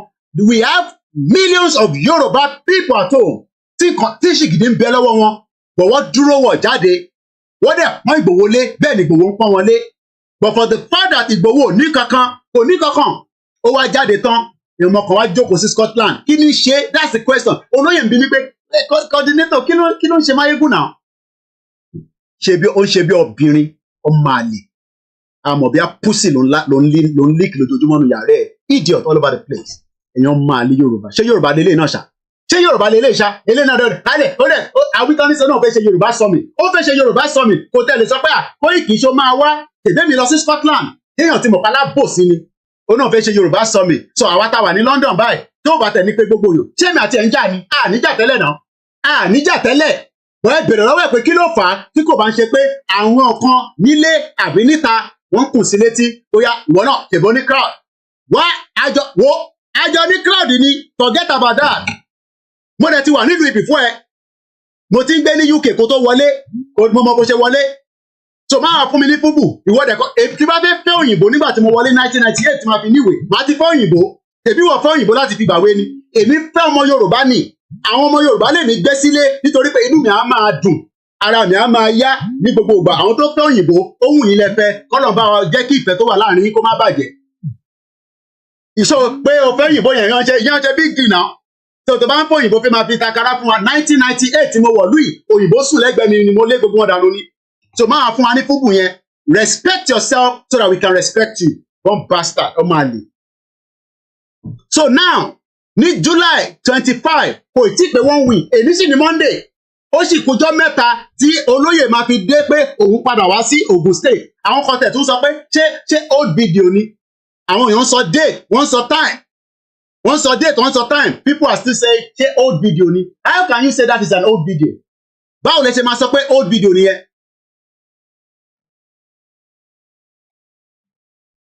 Ṣé báwo lẹ ṣe máa sọ pé old video? Because wọ́n expect pé olóyè lè wọlé. Wọ́n mọ̀ pé olóyè ní right láti wọ Nàìjíríà. Àwọn balẹ̀ Yorùbá tí mo tún máa dárúkọ gbogbo wọn nísìn. Wọ́n ní gbogbo ìgbà tó olóyè bá fẹ́ wọlé ó ní every right. À ń ṣe àpọ́nlé ní wàláhì láṣẹ Èdùmàrè lórúkọ Jésù Kristi. À ń ṣe àpọ́nlé ní. Bó bá wọn olóyè tó bá fẹ́ gbé ní Ìbàdàn á máa gbé ní Ìbàdàn. Ẹni máa kú ẹni máa yè ni. Fẹ́ jẹ́ kó dé stage yẹn ni. Ṣé máa rò pé bóyá olóyè jókòó sí Benin àbí ó lọ jókòó sí Germany? No. àwọn balẹ̀ Yorùbá ní àwọn ti fún láyè kó máa padà bọ̀. Àwọn balẹ̀ Yorùbá say we have given Olóyè Igboho every reason to return back home. Kò ń ṣe criminal now. Olóyè ò kì í ṣe criminal, kò dẹ̀ pààyàn kò fàdíyà. So kí ló dé tó yẹn? So kí ni àwọn kan bastard bí Máyégún máa sọ pé òun ní àṣírí Ìgbòho kò ní dá fún tẹ́lómi tó bá tún jáde kò ní dá fún gbogbo ilé àtòkè délẹ̀. Àṣírí tẹ níyẹn mo fẹ́ kẹ́ gbé jáde. Àṣírí yẹn mo fẹ́ kẹ́ gbé jáde. Èèyàn máa lé Yorùbá. Ẹ jókòó sí abroad. Àwọn èèyàn wà nílé. Olóyè ó forí la kú. Ó wá jáde. Ẹgbọ́n kan tó kọ́kọ́ sọ nínú program ẹ̀ mo gbọ́. A tó bẹ̀rẹ̀ program eléyìí. Ó ní Ìgbòho was not a saint and can never be a saint. Ìwọ ni saint lórí ojókòó sórí social media. On control crowd. Oya, ẹ bá wa, oya, give us kilo man sani ani, oya, give us your gift. Kọ́lọ̀ thumbs up. Olóyè ò ní láti thumbs up. Tí bá tún pè ní sàtúgbé kọlù. Olóyè ò ní any thumbs up from anybody. Kò ní láti wà lórí social media. Ibi tó lóyè láti wà ní ilẹ̀ Yorùbá, tí wọ́n ní the service ẹ̀. Tí wọ́n bá mọ̀ pọ̀ ọmọ kan nìyẹn ni, padà sí Ìjẹ̀bú náà, ó wá lọ ṣe tó ń ṣe níbẹ̀. Olóyè náà ń bọ̀ nílé, ó wá sílé wá sìnkú yẹ. Ó tún lóun máa padà wá, ó lóun máa wá kí bàbá wa ọba dáadáa lára àwọn ọba ilẹ̀ Yorùbá ní ìlú Ìmẹ̀kọ, ọba Benjamin Ọlánìtẹ̀, the Onímẹ̀kọ of Ìmẹ̀kọ in Ogun State. During this visit, níbẹ̀ ní oríṣiríṣi àwọn èèyàn tó mix ọ̀rọ̀ tó lóyè sọ. During this visit, olóyè tún sọ pé his advocacy is to be gbogbo alárí fídíò yẹn now. Everybody saw the video. Everybody saw the video that Igboho said it again and again that Yoruba nation lòun dúró lé lórí. So níbo ni Máyégún ti wá rí ọ̀rọ̀ protest? Níbo ni Vanguard olórí burúkú tí wọ́n ní kúre? Gbogbo ẹni tẹ pátíkù yẹn ẹ̀ ní kúre. Ogun máa wọlé payín lẹ́ẹ̀kọ̀ọ̀kan ni. One bastard. Níbo ni Máyégún ti wá rí evidence pé olóyè sọ bẹ́ẹ̀ even when he was still in because alábòsí ni. Kò tó bá ń ṣe alábòsí ni. Kí ló dé tí kò rí ta ọ̀sẹ́ mi Koiki? I am still here. Èmi ò tí ì lọ sí Nàìjíríà. Kí ló dé tí kò pè mí? Koiki, ọmọ kí ló ń ṣẹlẹ̀? Kó tẹ̀ pè mí, kó tẹ̀ fi dápara. Ọmọ àbẹ ti gbowó ni kí ló ń ṣẹlẹ̀ fẹ́mi náà níbẹ̀? Kí ló ń ṣẹlẹ̀ náà Koiki? Mo rí átíkù kan nísìnyí. Kí ló ń ṣe? What's going on? I saw an article now. What is going on? Explain to me now. Kó tẹ̀ sọ bẹ́ẹ̀. Káfi ṣàwàdà pé ọkùnrin làwọn méjèèjì. Ó wá decide pé náà òun ò ní ṣe yẹn. Òun á wá lọ release broadcast. So tó bá wá release the broadcast ẹni sí, àwọn ọmọ Yorùbá máa sunkún, ó ní kúure. You're a bomb bastard. Tọ́rọ pé àwọn ọmọ Yorùbá máa sunkún ni pé, Máyégún ti jáde o, kí ló máa sọ o, Koiki, kí ló ń ṣẹlẹ̀? Ẹ̀yin ìyá mi, ẹ fọkàn balẹ̀ ni mo sọ fún yín. Mo ní nínú ìrìn àjò yìí, èmi àti Ìgbòho, a máa gbé yín délẹ̀ lérí pẹ̀lú bàbá Akintoye láṣẹ Èdùmàrè. Mo confirm yẹn fún yín. Ìtó bá máa fà ló máa fà ni, ìtàn fà lọ yìí, ìtó bá máa fà ló máa fà. Èmi sọ bẹ́ẹ̀. British mọ̀ mí dáadáa. Mo ní sọ̀rọ̀ yẹn délẹ̀. Wọ́n mọ̀ mí dáadáa. Kò ń ṣe tá a máa sọ pé wọ́n mọ̀ mí. Wọ́n mọ̀ pé tá à ń fà yìí. Wọ́n mọ̀ pé à ń fọgbọ́n fà ni. Wọ́n mọ̀ pé bí ta fẹ́ lọ gangan àìtí débẹ̀. But nobody will push Igboho. Igboho will be ready. Baba Akintoye will be ready and they will tell every media. Nígbà tó bá ní ká lọ jáde, ká lọ sọ̀rọ̀. For now, mo sọ pé à ní sọ anything. Mo kí olólùfẹ́ mi, mo kí àwọn ìyàwó mi. Ìyàwó mi wò mí báyìí nísìn. A máa wò pé ó ṣe wá jẹ́rú ọjọ́ báyìí. Ó rí bẹ́ẹ̀ ni. Mo ti pẹ́ tẹ́lẹ̀, ó ní bẹ́ẹ̀ ni. Olórí burúkú ọmọ àlè ni. Ìyàwó mi nìkan ló lè control, ó ti control heart mi báyìí díẹ̀. Mo ti rí ìyàwó mi lórí screen. Ó ti control heart mi díẹ̀ báyìí. Bàbá ẹ̀ ṣe sùúrù. Máa kọ́rọ̀ Máyégún kó fún ẹ lẹ́dìkì bí a ti sọ fún ẹ tẹ́lẹ̀ náà. Ìyàwó mi nífẹ̀ẹ́ kò lè máa wọ program ẹ̀. Wàláì tàláì súnmọ́ bí láì làásí láhùwà. Tí bá fẹ́ wò ní sí ìyàwó mi báyìí lórí screen ẹ̀ báyìí bẹ̀ tí bá gbé sí báyìí. But ọmọ àlè ò ní má ṣe bí ọmọ àlè. Èmi àti oníjà tẹ́lẹ̀. But ó ní tarnish orúkọ Ìgbòho kí n má. Mo ní mo fún ẹ ní 24 hours.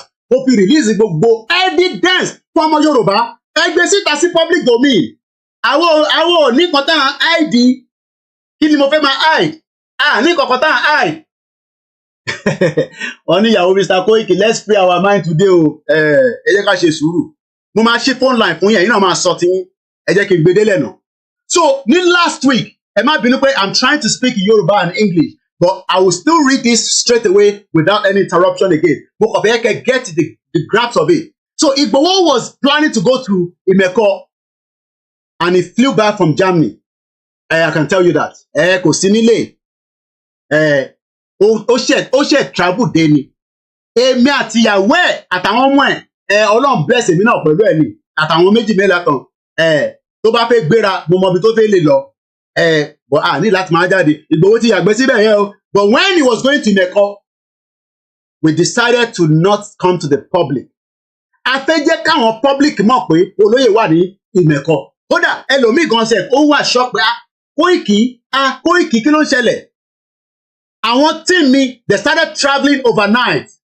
Ọlọ́run bá ń dúró ti gbogbo ẹ̀yin ọmọ Koiki. Ẹ dúró dáadáa. Mo sọ fún yín pé ẹ ní ọ̀gá tó dúró.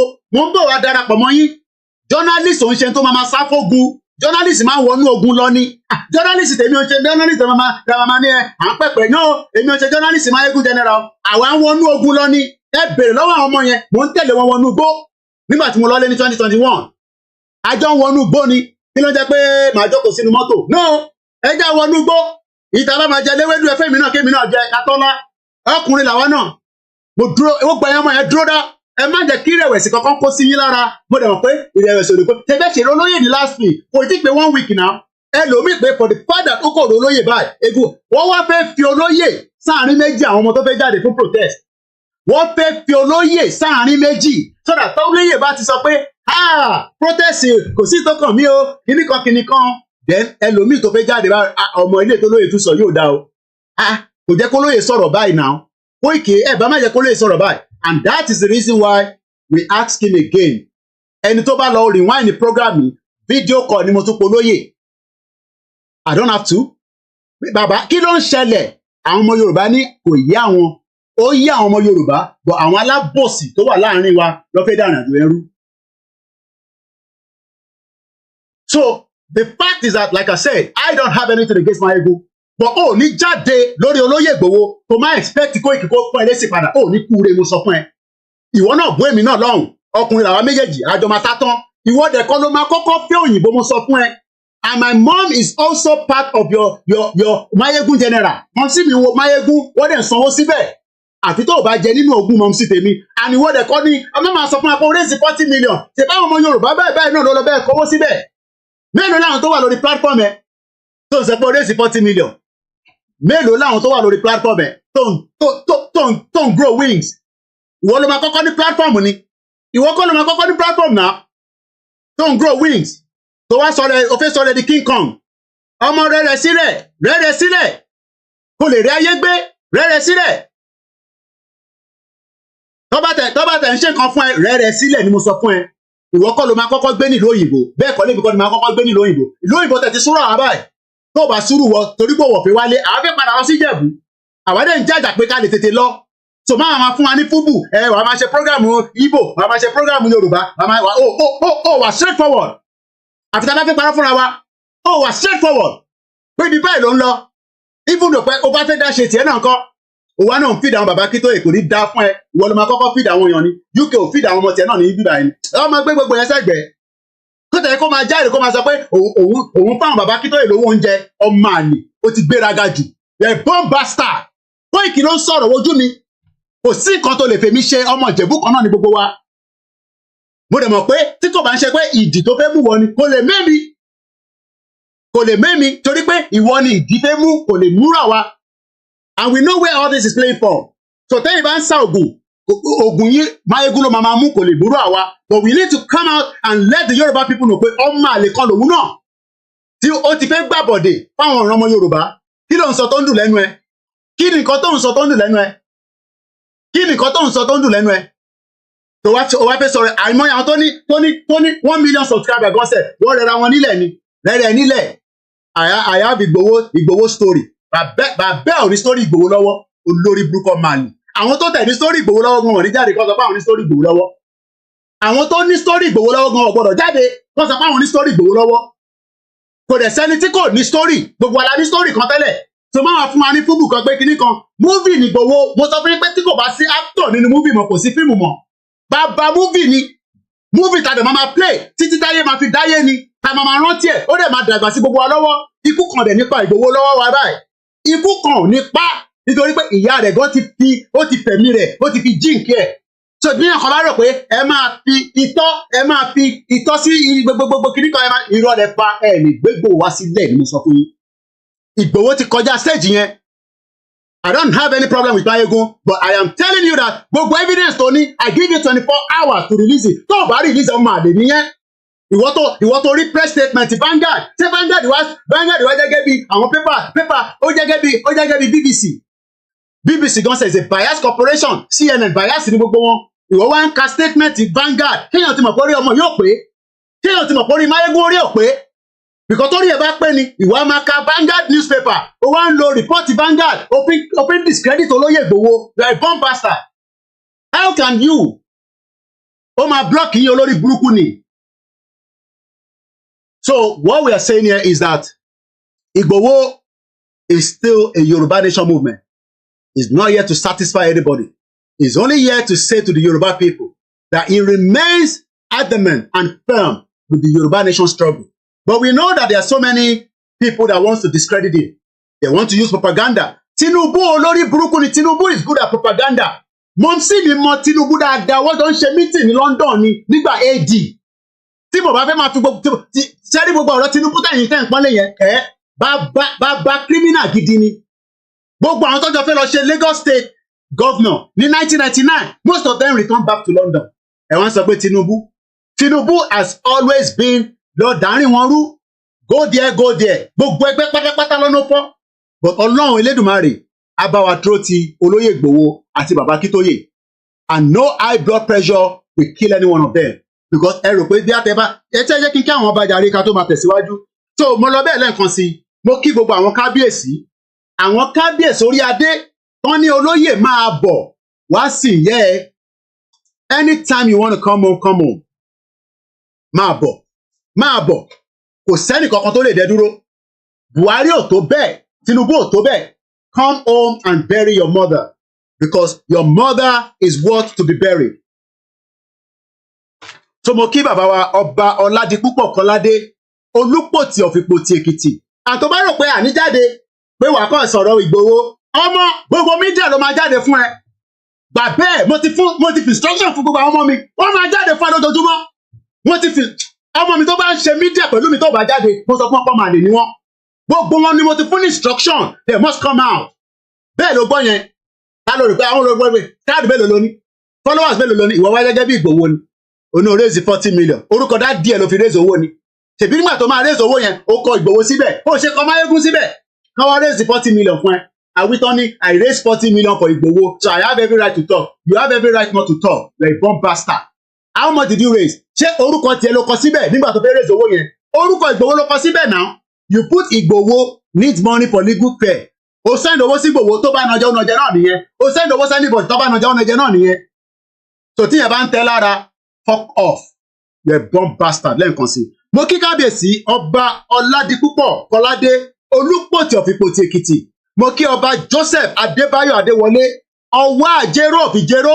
Àwọn bàbá ìwà dìde olórí burúkú Máyégún kan wá sọ pé òun Máyégún. Níbo ló ti jẹ Máyégún? Ta ló fi ẹjẹ Máyégún? You a bomb bastard. Àwọn bá dìde níbi tí wọ́n wà ní gbogbo bí tó ti ń govern. Èèyàn mélòó ló ń govern? Olórí burúkú. And many of you like that. Anybody tó bá ń support nonsense yẹn, olórí burúkú ni gbogbo yín. Because every one of you knows the truth, and only the truth will last. Gbogbo ọdẹ máa pẹ́ sáyé, òun náà máa pẹ́ sáyé, ó dẹ̀ máa rí the end result. Ó náà fẹ́ ṣe Yorùbá summit. Ó fẹ́ ṣe Yorùbá summit ní London.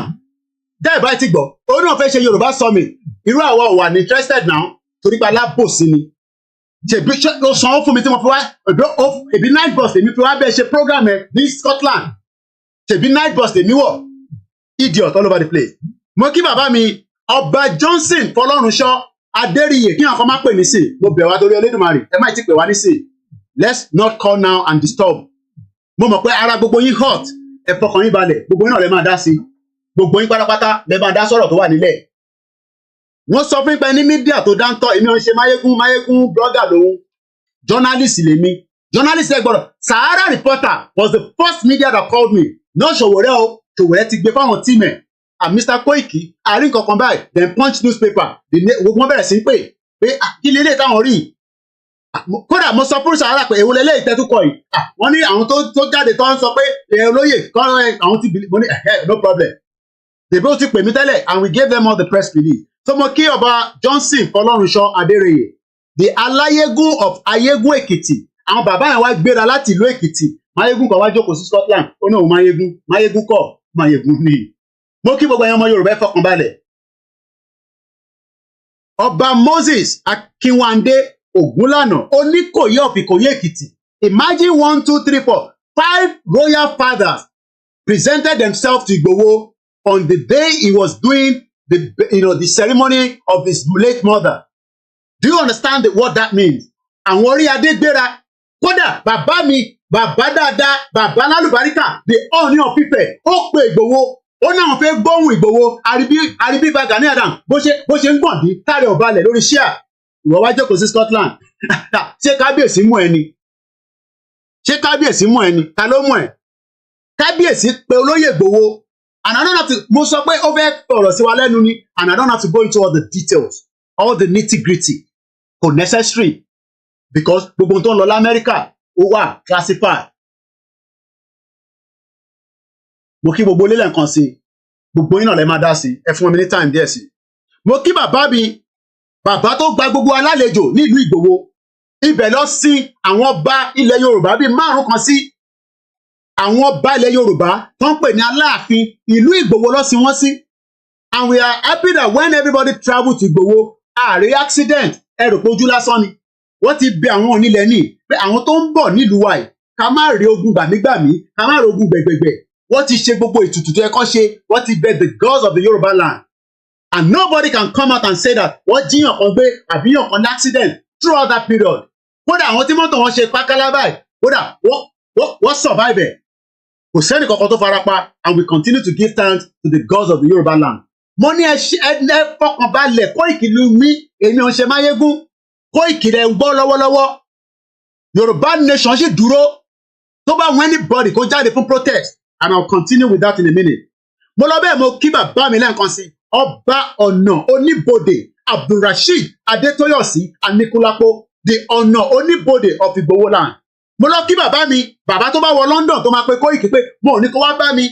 Bọ̀ wọn kàn ní kí n sọ fún ẹ pé mo ti land sí Heathrow airport.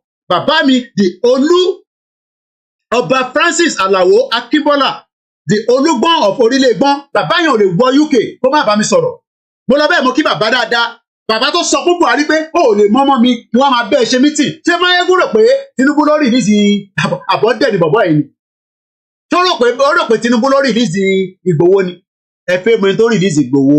Ìyá Ìgbòho ló lọ fẹ̀mí ara ẹ̀ sílẹ̀. Ìgbòho mother died so that Ìgbòho can be released. And I don't have to go into all the details. And I was still with Igboho on the day he was stopped in Benin Republic. I told you I was in transit when he called me. Itoku, I classified it. I begged it. I pleaded with him. But Olóyè sọ pé òun ìyàwó wọn lè bímọ fún nǹkan wá sá lọ. Kàkà bẹ́ẹ̀ òun ni kò mú. A dẹ̀ dúpẹ́ fọ́lọ́run pé bàbá Akintoye dìde. Ó wá ní wọ́n feed bàbá Akintoye. Èló ló ń feed bàbá Akintoye. Gbogbo yín ni mo rí, ẹ má bínú pé mo dárúkọ yín o. Gbogbo yín ìfá gbé mi lékè. Gbogbo yín ni mo rí níbẹ̀. So mo kí gbogbo alẹ́ nǹkan sí. Thank you so much. Mo kí ẹ má bí.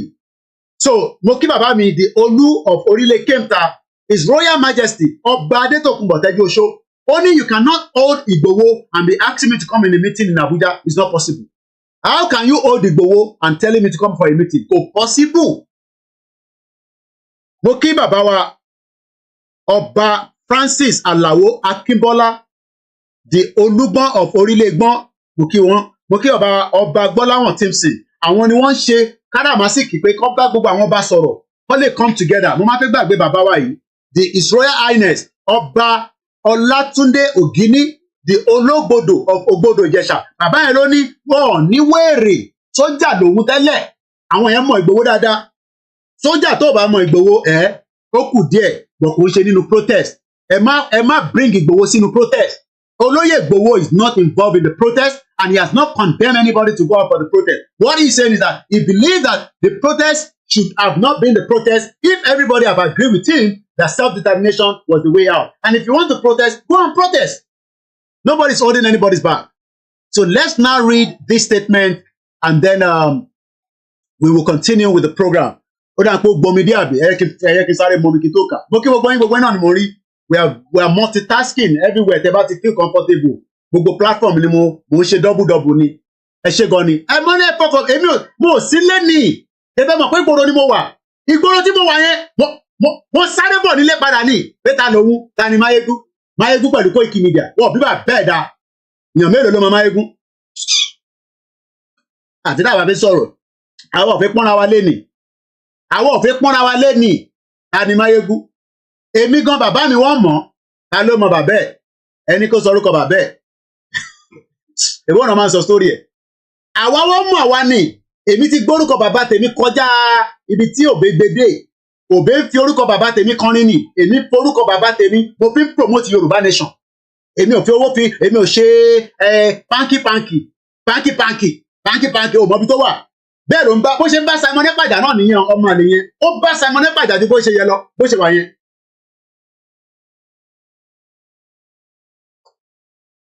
ìyẹn ni kò ṣe endorse Biafra kan lọ títí àwọn Biafra tó endorse àwọn Biafra lórí burúkú that sold Nnamdi Kanu àwọn yẹn ló endorse tẹ́ ẹ̀ bá mọ̀ mo sọ fún yín lẹ́nu àwọn Biafra tí Máyégún endorse àwọn DOS ló endorse kò endorse Simon Ekpa and I want any Biafra watching me to confirm whether I'm lying that Máyégún has never endorsed Simon Ekpa as the leader of the Biafra as of today. Any Biafra that is listening to me, I want you to confirm that with me right now. Àfi tó bá yẹ pé mo ń parọ́ mọ́. Kò endorse Biafra because of Simon Ekpa. He refused to. And he can never do what Simon Ekpa has done so far. Kò tó bẹ́ẹ̀ láti ṣe tí Simon Ekpa ti ṣe. So ẹ jẹ́ ká ka statement yẹn lẹ́ẹ̀kan sí for the benefit of all our audience. And then again, we're not in a rush, but ọmọ mi ní lesson láìpẹ́. So, but we still need about 2 hours to play with.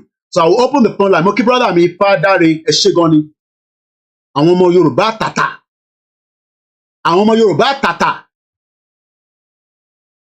Ẹ fẹ́ condemn Igboho. Ta lẹ́yìn tẹ́ fẹ́ condemn Igboho. Yorùbá jókòó sórí social. Tí bá ní kí Igboho kó máa bọ̀ ní London ní sìn, kájọ jókòó sí bíbá, gbogbo social media máa dàrú ni. And it's coming in October 10. Tẹ́ ẹ báyìí ti gbọ́. October 10, Igboho ń bọ̀ London. Adema ṣe rally. Bẹ́ẹ̀ ni mo lẹ́gbọ́ lẹ́nu mi yẹn. October 10, ẹ lọ máa múra sílẹ̀ gbogbo ìdá wà ní UK àti ní gbogbo borderline. October 10, Igboho máa ti wà ní London. Ibi ìwà ló ti máa celebrate birthday lágbára Ọlọ́run. Only 150 ticket péré ni fáwọn tó máa bá jẹ dinner.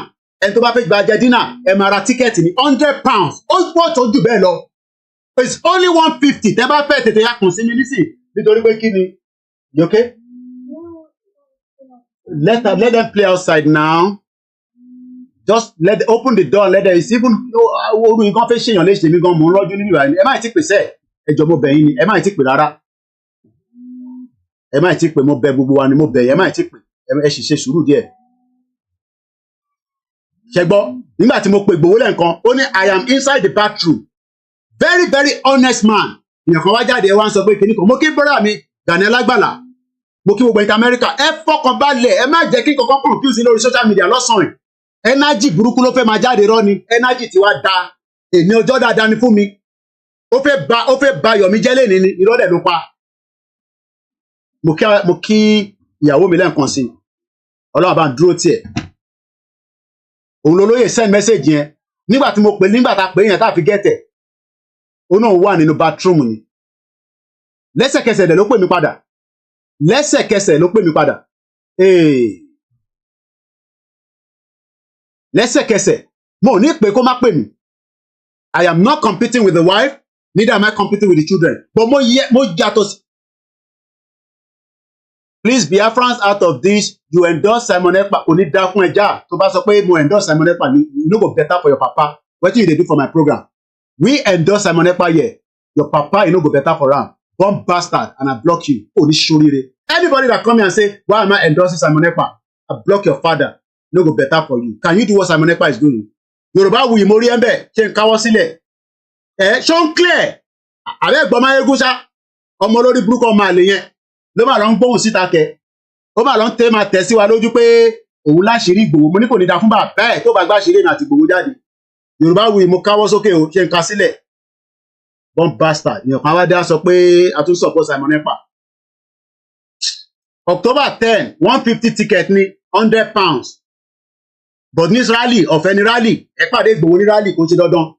ó dẹ̀ lè mọ́ rẹ̀ wá pẹ̀lú 1 ticket ẹ̀rọ ẹ̀wà kọ́rẹ́ 150 ní ticket ẹ̀rẹ́ ti ń lọ very fast so ẹni tó bá fẹ́ ra ticket ẹ kàn sí àwa mídíà Máyégún ṣó ń gbọ́ Ìgbòho ń bọ̀ ìtẹ̀ bá fẹ́ ṣe ní kẹ́ tètè máa prepare ó ń bọ̀ ó máa wọlé ó máa gbórí wọlé ṣèbẹ́ rí nígbà tí mo lọ bá ní Stansted ẹni kò lè wọ London kò ní dá fún gbogbo yín Ìgbòho tó ti ń travel kí bá bẹ́ẹ̀ tó máa travel idiot all over the place àfi tó bá yẹ pé mọ̀mísí tèmi náà kò ń ṣe lára fáǹsẹ̀ tó wá ń jáde nísìn ṣé mọ̀mísí tèmi náà dá lára 40 million tó gbóhùn sókè nísìn mo rí ẹ̀ńbẹ̀ ìmọ́lẹ̀ Yorùbá mo kí gbogbo àwọn ọyọ tèmi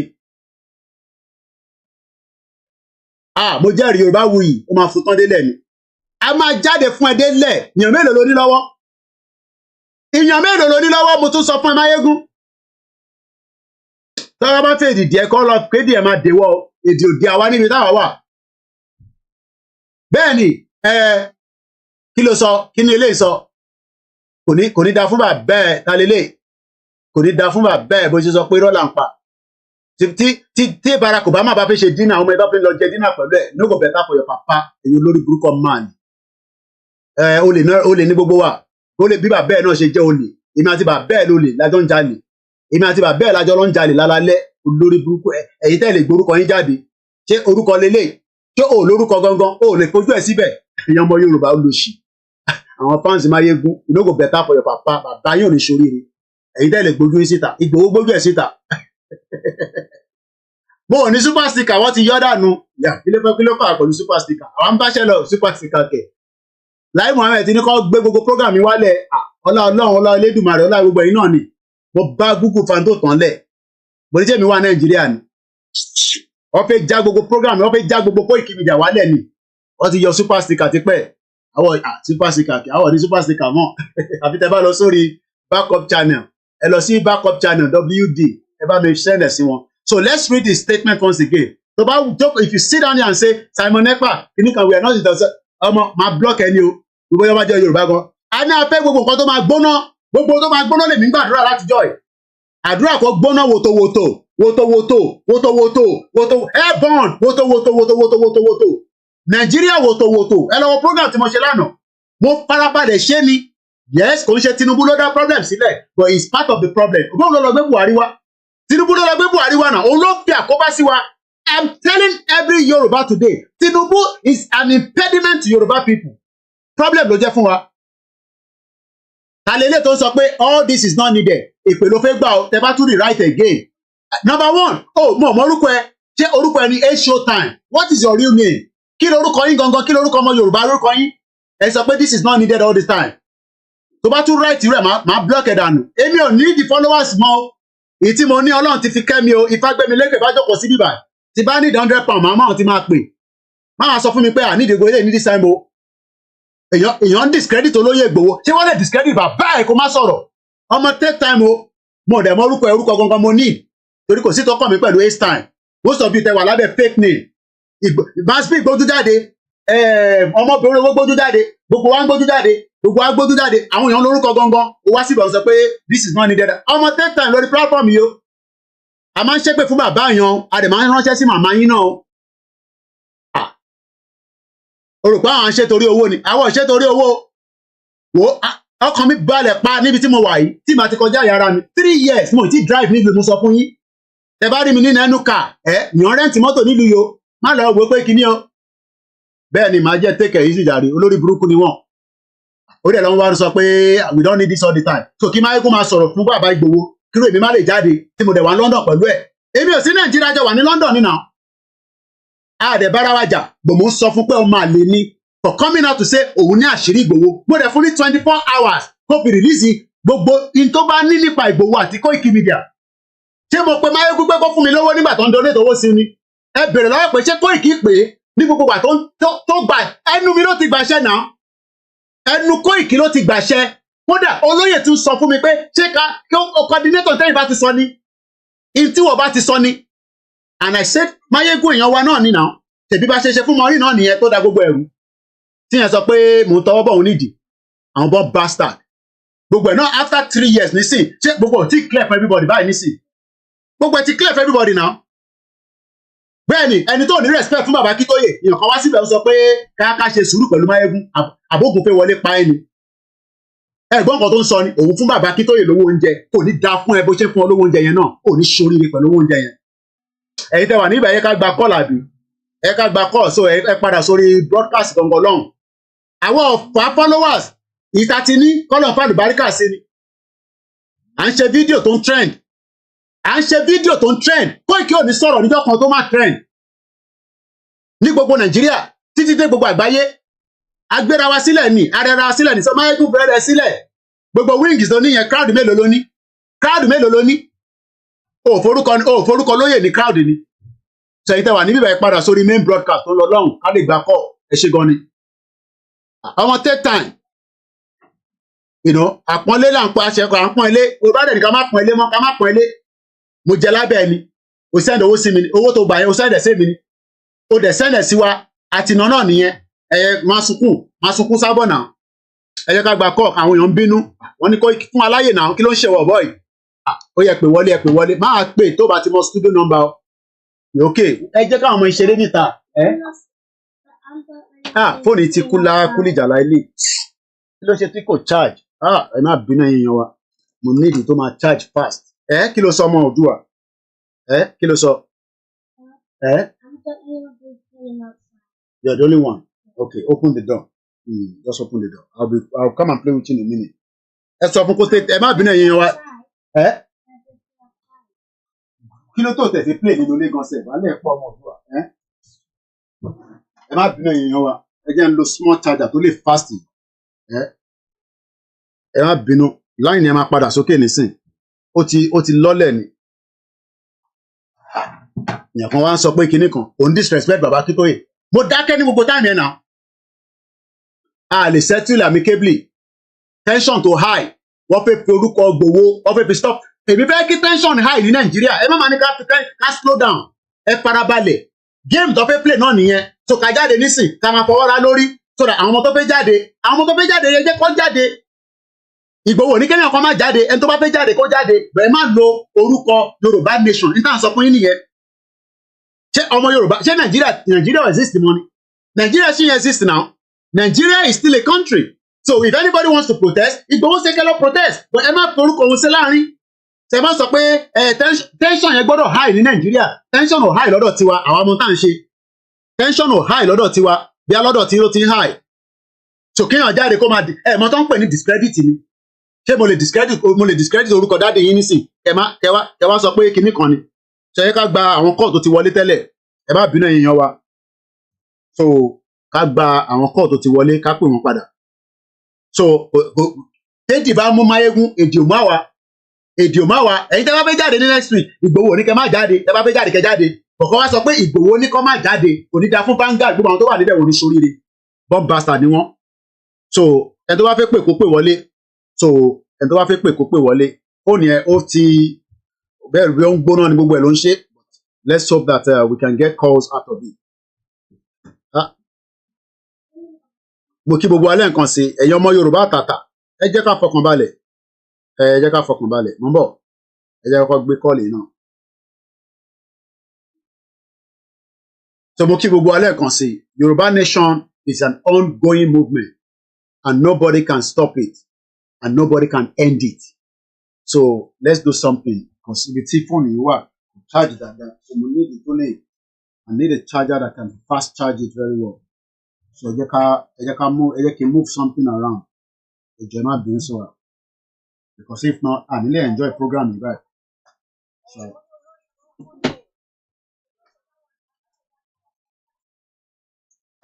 wọ́n máa wòrán tí ẹ sweetheart wọ́n máa wọrí má dà sí máa wòrán tí ẹ. Ó ti oró a ṣe ìbé ìbá ti fúnláyè tán náà ló ṣe lẹ́nu ẹ̀ ṣe yọ́bọ́yọ́bọ́ àwọn ṣáàfù wọn ṣe ìyàwó mi ló ń sọ̀rọ̀ yẹn má wọrí tiẹ̀ mama má wọrí wọ́n má wọrí ìgbà táwọn rìkọ́ọ̀dì àwọn rìkọ́ọ̀dì ni bí ṣe fún láyè báyìí tèbíjọ́ kejì ló jáde ló lọ ṣe program yẹn tó bá yẹ kí mo sọ fún máa gbé ó tó bẹ́ẹ̀ wọ̀ bíbà bẹ́ẹ̀ dá kó jáde kó lọ forúkọ lóye Ìgbòho èmi ò ń ṣèyàn burúkú ni àwọn ò ń ṣèyàn burúkú ni èèyàn dáadáa ni Koiki Media and I remain èèyàn dáadáa Ọlọ́run dẹ̀ ní jẹ́ ká jọra wa lójú kéèyàn kan máa sọ fún wa pé ká ṣe sùúrù ẹ̀yin tẹ́ bá ní ká ṣe sùúrù yẹn mo lè block in nísìnyí o èmi ò ní time gbogbo yẹn o mo sọ fún pé mo mọ anybody rí o Mo mọ anybody rí rárá. Because ẹ bá mi slow yẹn yíya mi. Mo mọ anybody rí o. Torí gbogbo ilẹ̀ lè fún yàn lógún jẹ. Ìyẹn mo ṣe lọ party kankan mọ́. Ẹ̀ẹ́dẹ̀ lè fọ obìnrin mú mi. Torí pé Ifá ti sọ pé mi bẹ́ẹ̀ pé n tẹ̀lé fífẹ́ fún wa nìyẹn. Ẹni ṣoríire. Ẹgbọ́n sókè ìyá dáadáa. One bastard. Mo gbọ́ yín. Ẹ̀ka Ọlọ́run máa wà pẹ̀lú. Àmì Ọlọ́run. Ṣẹ́rí, God bless you. Ṣẹ́rí láyé yìí, ó dáa kí ẹ máa ní integrity. Ṣòye. Ó yé mi mà. Ṣẹ́rí, ìgbà tí kíní ìjáde lè bí ti láti àná ni mo ti rí ká mo ní mi ò believe. Mo ní mi ò believe statement yẹn pé well, mo ní mi ò believe ṣá. Wọ́n á fẹ́ àbọ̀ lórúkọ owó ni àbí nǹkankan. Ṣẹ́rí, Ọlọ́run tún máa bẹ̀rẹ̀ tí wá pẹ̀lú Ìgbòho more. Because this is so ridiculous. Right now is now ridiculous.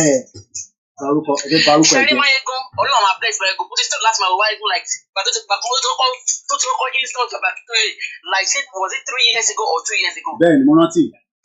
Tó ti insult wọn, that was the last time tí mo wò gbẹ̀yìn. Náà báyẹn ṣe fún ẹ tó yẹn. Because mo ti mọ̀ bọ̀ yìí, he's doing this all because Máyégún, ṣé ìgbà kan Máyégún lórí ìdáyìn ibi iṣẹ́? Mo rántí ìṣèbí Sky ló ń bá ṣiṣẹ́. Mo rántí náà. Ìkànnì májì. Why tí ó máa resign ibi iṣẹ́ all because àwọn ọmọ Biafra kò fún. Ọmọ kò fún. Máyégún has never been loyal to Yorùbá nation.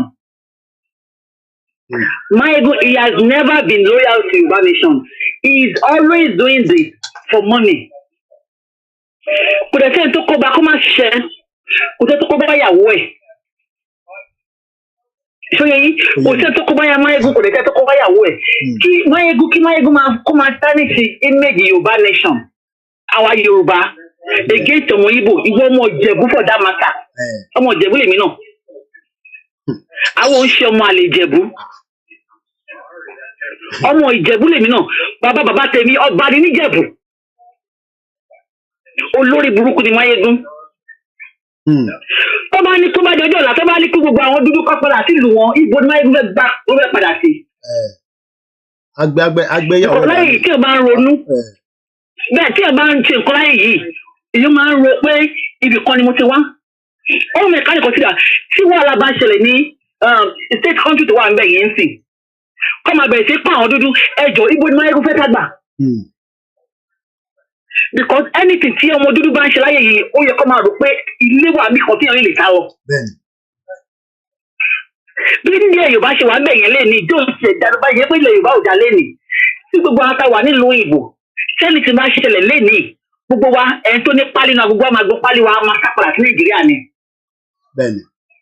Ilẹ̀ Yorùbá tá à ń kàn dẹ́mu yẹn ibẹ̀ la máa sápàdà sí. So why tí Máyégún kàn dẹ́mu ilẹ̀ Yorùbá all because àwọn Ìgbò kó fún ẹ. Ọkọ mi gan like Máyégún, ọkọ mi lẹ́kìn ní mo Máyégún, ọkọ mi go wò mọ́ for a long time. Kíni tó stop láti máa wo Máyégún lọ́kọ mi ti stop láti máa wo Máyégún all because ó support àwọn Ìgbò against Yorùbá. Why? Kí ni Yorùbá máa wá? Èmi gan tí mo sọ pé àwọn Ìgbò mo gbọ́dọ̀ lóyè àsọmọ Ìgbò jọmọ Yorùbá lọ. Kò possible. You can't do that. Come on, you cannot do that anywhere.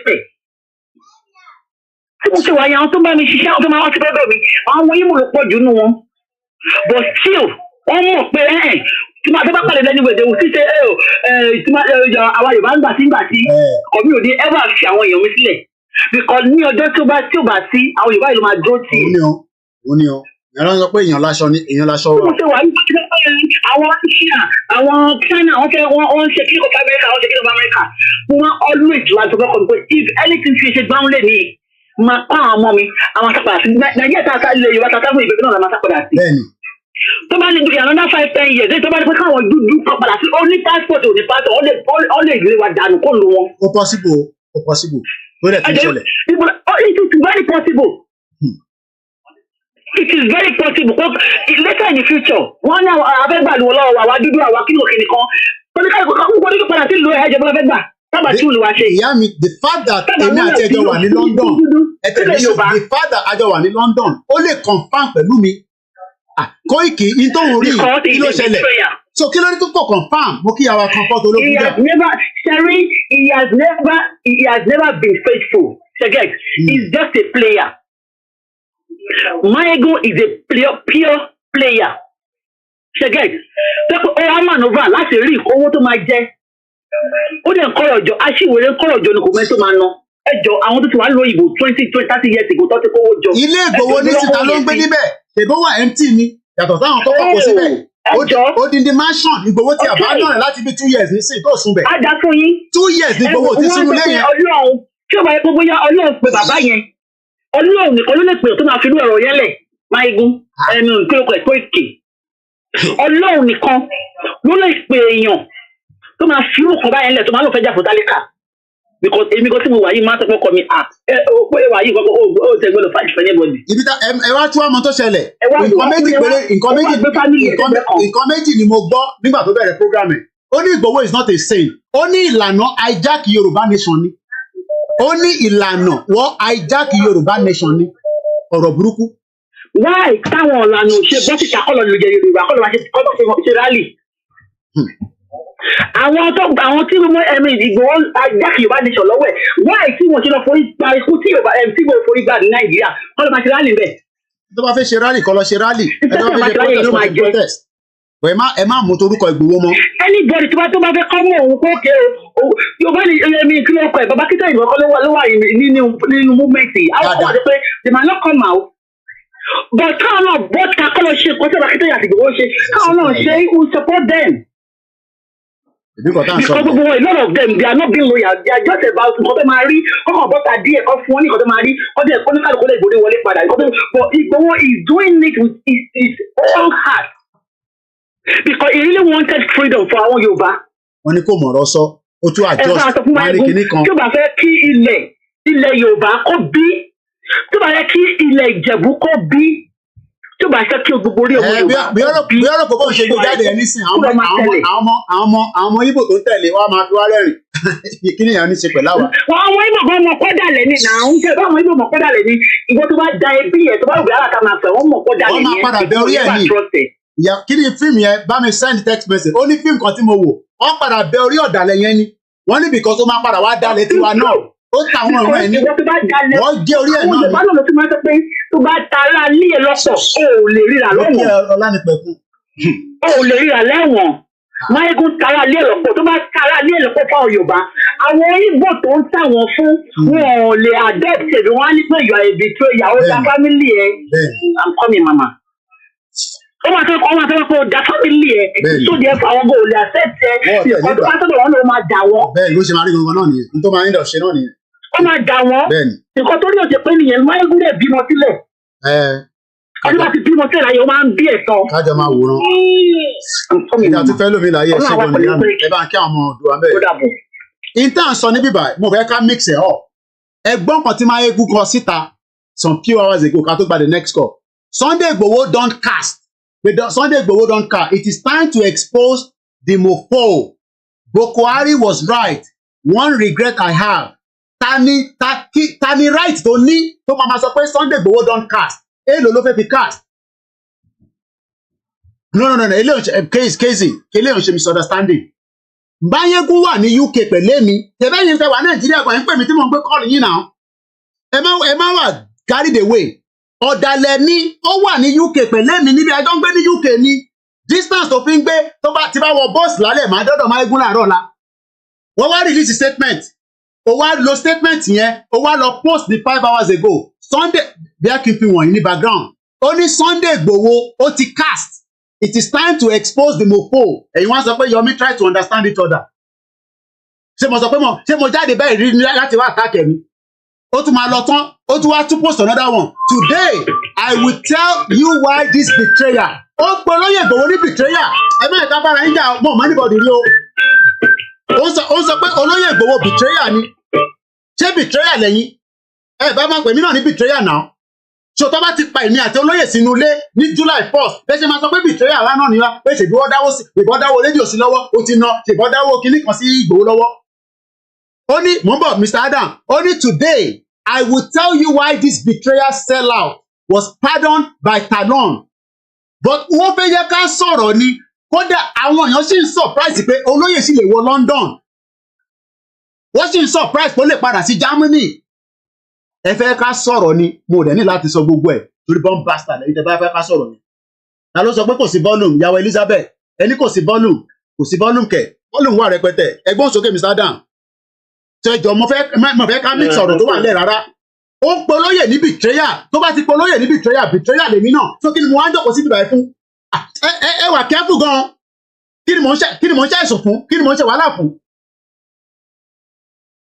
ẹ fẹ́ ká sọ̀rọ̀ ni kò ń ṣerú ọjọ́ ẹ̀nì mo ní kò ń ṣerú ọjọ́ ẹ̀nì tá a bá débi tá à ń lọ tán ni màá lè ṣe program pé yes o níjọ́ báyìí déètì báyìí ẹ ṣe sùúrù gan ní last week ìyá kan sì pè mí mo sọ lórí program náà ó ná muslim nìyá yẹn náà òun rí ní orúkọ Ìgbòho ń gbé wá síwájú òun pé Ìgbòho máa kú ìyá yẹn ò rí Ìgbòho tó fi lọ ṣe gbogbo tó yẹ kó ṣe ṣiṣẹ muslim ní UK ní bíbá ẹwọn ìyàn kan wá jáde ó sọ pé betrayal ni tó tí Ìgbòho bá ti kú nísìnyí bẹ́ẹ̀ ṣe máa sọ pé betrayal náà ni wa ọmọ ẹ ṣe sùúrù díẹ̀ o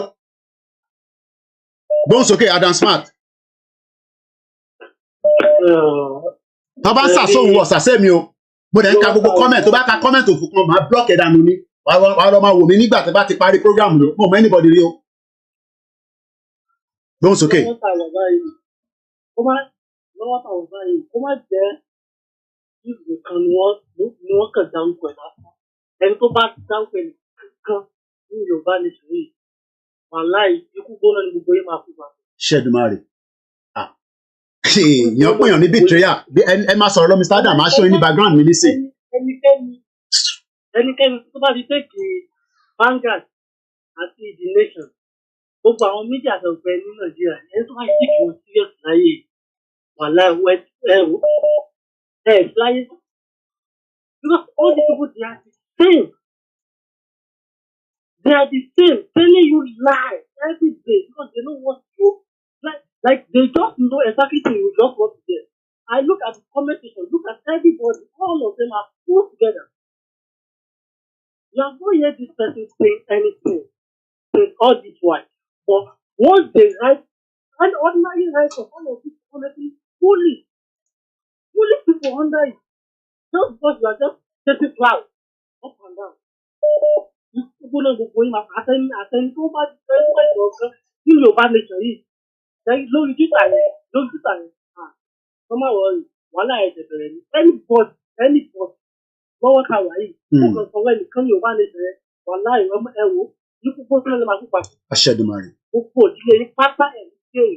ẹ ṣé gan ni thank you so much ẹ kà tó fẹ́ lómi láàyè bí a gbogbo yín ti rí lórí screen ó ní Sunday Igboho ti cast kí ló gbà cast èlò ló fi cast èlò lọ fún Sunday Igboho tó wọ́n ti ẹ̀mí àwọn èèyàn tó pa sínú ilé ẹ̀ tẹ́tì bá ń di máyégún èdè ò gbọ́dọ̀ di àwa a gbọ́dọ̀ dá lóhùn kó lè mọ̀ pé èdè ò di àwa ẹ̀gbọ́n sókè bàbá mi à ń gbọ́ yín sà. gbogbo àná làjọ ń ṣe torí tẹ́mi bá ṣe tẹ́yìn ò bá gbọ́ waste of time ni èmi náà ti di betrayal nìyẹn àbí nígbà tá a bá ń support máyégún lọ́sàn-án yìí èmi náà ti di betrayal nìyẹn kí lẹ wá fún mi 10 pounds wọ́n tẹ̀ fún mi ní 3 pounds tí mò ń jókòó síbẹ̀ 4 hours 3 hours. ṣẹ̀rí máyégún yẹn olórí burúkú èèyàn ayé wọn kì í ṣe gbogbo ọmọ téèyàn bá bí fún àlè lọ́mọ àlè o ọmọ àlè nọ́mbà 1 lò ọmọ àlè nọ́mbà 1 wọ́n fẹ́ kẹ́ sọ̀rọ̀ ni ẹ má sọ̀rọ̀ o ẹ má sọ ẹni tí tó wà bẹ́ẹ̀ ẹ má. èyí tí mo bá sọ náà mo ti sọ yẹn. kíkiri yẹn ṣe bó ṣe ń lọ òye wọn mọ́ kíkiri yẹn ṣe ń lọ òye wọn mọ́ ó dàrú mọ́ wọn lójú òun náà gbogbo àwọn. dáàdì mi sà èmi àti máyégún ti sọ̀rọ̀ nísì bàbá Alhaji Alabi Bashiru wọ́n máa ń pèsè orí program wọ́n ti bẹ̀ mí pé kí n pe máyégún mọ́ ní kí ṣé mo bá jà ní kí mo fẹ́ máa pè fún kí mo fẹ́ pè fún mo distance ara mi pẹ̀lú ẹ̀mí ó wà níbi tó wà fún máa ṣe tiẹ̀. ọ̀rọ̀ yẹn bó ṣe ń lọ bí ó ṣe ń lọ gbogbo wọn táwọn gbé gbogbo ṣe ń lọ yẹn jáde mọ́ kò yé wọn mọ́ wọ́n ń wò pé báwo ló ṣe máa wọ Nàìjíríà báwo ló ṣe máa wọ bí kò wá ayé wọn mọ́ bó ṣe ń lọ gbogbo wọn tó bá wà ní ipò olóyè Sunday Igboho nígbà tó ń mú bàbá síkú tọnu yẹn gbogbo wọn náà máa gba owó ó ń yà wọ́n lẹ́nu bí bàbá ò ṣe gba owó tó dẹ̀ fi wọ́n ṣe wà yẹn bó ṣe ṣẹlẹ̀ kò lè yé wọn títà dẹ̀ máa fi débi tó bá tá a lọ náà kò lè yé wọn ó kàn máa yà wọ́n náà lẹ́nu náà olórí burúkú wọn pọ̀ bẹ́ẹ̀ o kì í ṣe máyégún nìkan o gbogbo wọn pọ̀ bẹ́ẹ̀ lẹ́yọ kọ̀ọ̀kan máyégún náà kàn tún ti jáde this time around ẹ má jẹ́ kó convince yín ẹ bínú ju bó ṣe yẹ ká ẹ bínú jọ tó bá ń pè é gan ẹ lè gbájú ẹ látòrí fóònù ẹ gbé gbájú fún látòrí fóònù ẹ gbé ìgbájú fún ọmọ àlè olórí burúkú ni gbogbo wọn ṣèlú bẹ́ẹ̀ ṣe dẹ̀ bọ́ ṣe da gbogbo iṣẹ́ yẹn mọ́ lójú tọ́nà ṣe dà mọ́ ọ lójú báwọn alálẹ̀ ṣe dà mọ́ ọ lójú yẹn tán tí òye wọn mọ́ yẹn bẹ́ẹ̀ gan ló ṣe dáa torí tó bá yé wọn wọ́n tún máa takò wá bọ́ọ̀ ṣe lè takò wá mọ́ ẹ tó yà wọ́n lẹ́nu yẹn nǹkan tó lọ àwọn alálẹ̀ fi ṣe nìyẹn ẹ máa pàṣẹ yín lọ èmi kan lọ ẹ ṣe gan ni láṣẹ ìdùnmọ̀ thank you so much èmi kan gbà tí mo lọlé ìgbà tí máa dé báyìí mo calm down ṣèlú gbogbo ilẹ̀ mọ̀ pé program mi calm down ojoojúmọ́ dẹ̀ máa sọ pé mọ̀mísí mi ìyá mọ́mí wa comfort ológun jà ojoojúmọ́ ló máa ní ẹni sùúrù ojoojúmọ́ ló máa sọ pé Koiki máa ṣe program máa ṣe pé mọ̀ àná ṣe pé mọ̀ àkànwá wọ́n làwọn CBC sọ fún mi níjọ́ Sunday pé àní máa ṣe program máa bùyàn kankan mọ́ so ṣégbà tí mo lọ sí Nàìjíríà tí mo dé ṣé mo calm down ni ẹ̀gbọ́n sókè alàgbà ẹ má bínú sá à ń gbọ́ yín sá ẹ̀gbọ́n sókè. ẹ kú ètò náà nìyẹn sá. Ọlọ́run á gbé wa délẹ̀ lérí lágbára Ọlọ́run. Àmín. Olórí burúkú ni máyégún yẹn mo fọ́lọ́ program yìí báyìí. a ṣe wà láì gbogbo èèyàn náà ló gbọ́ yín.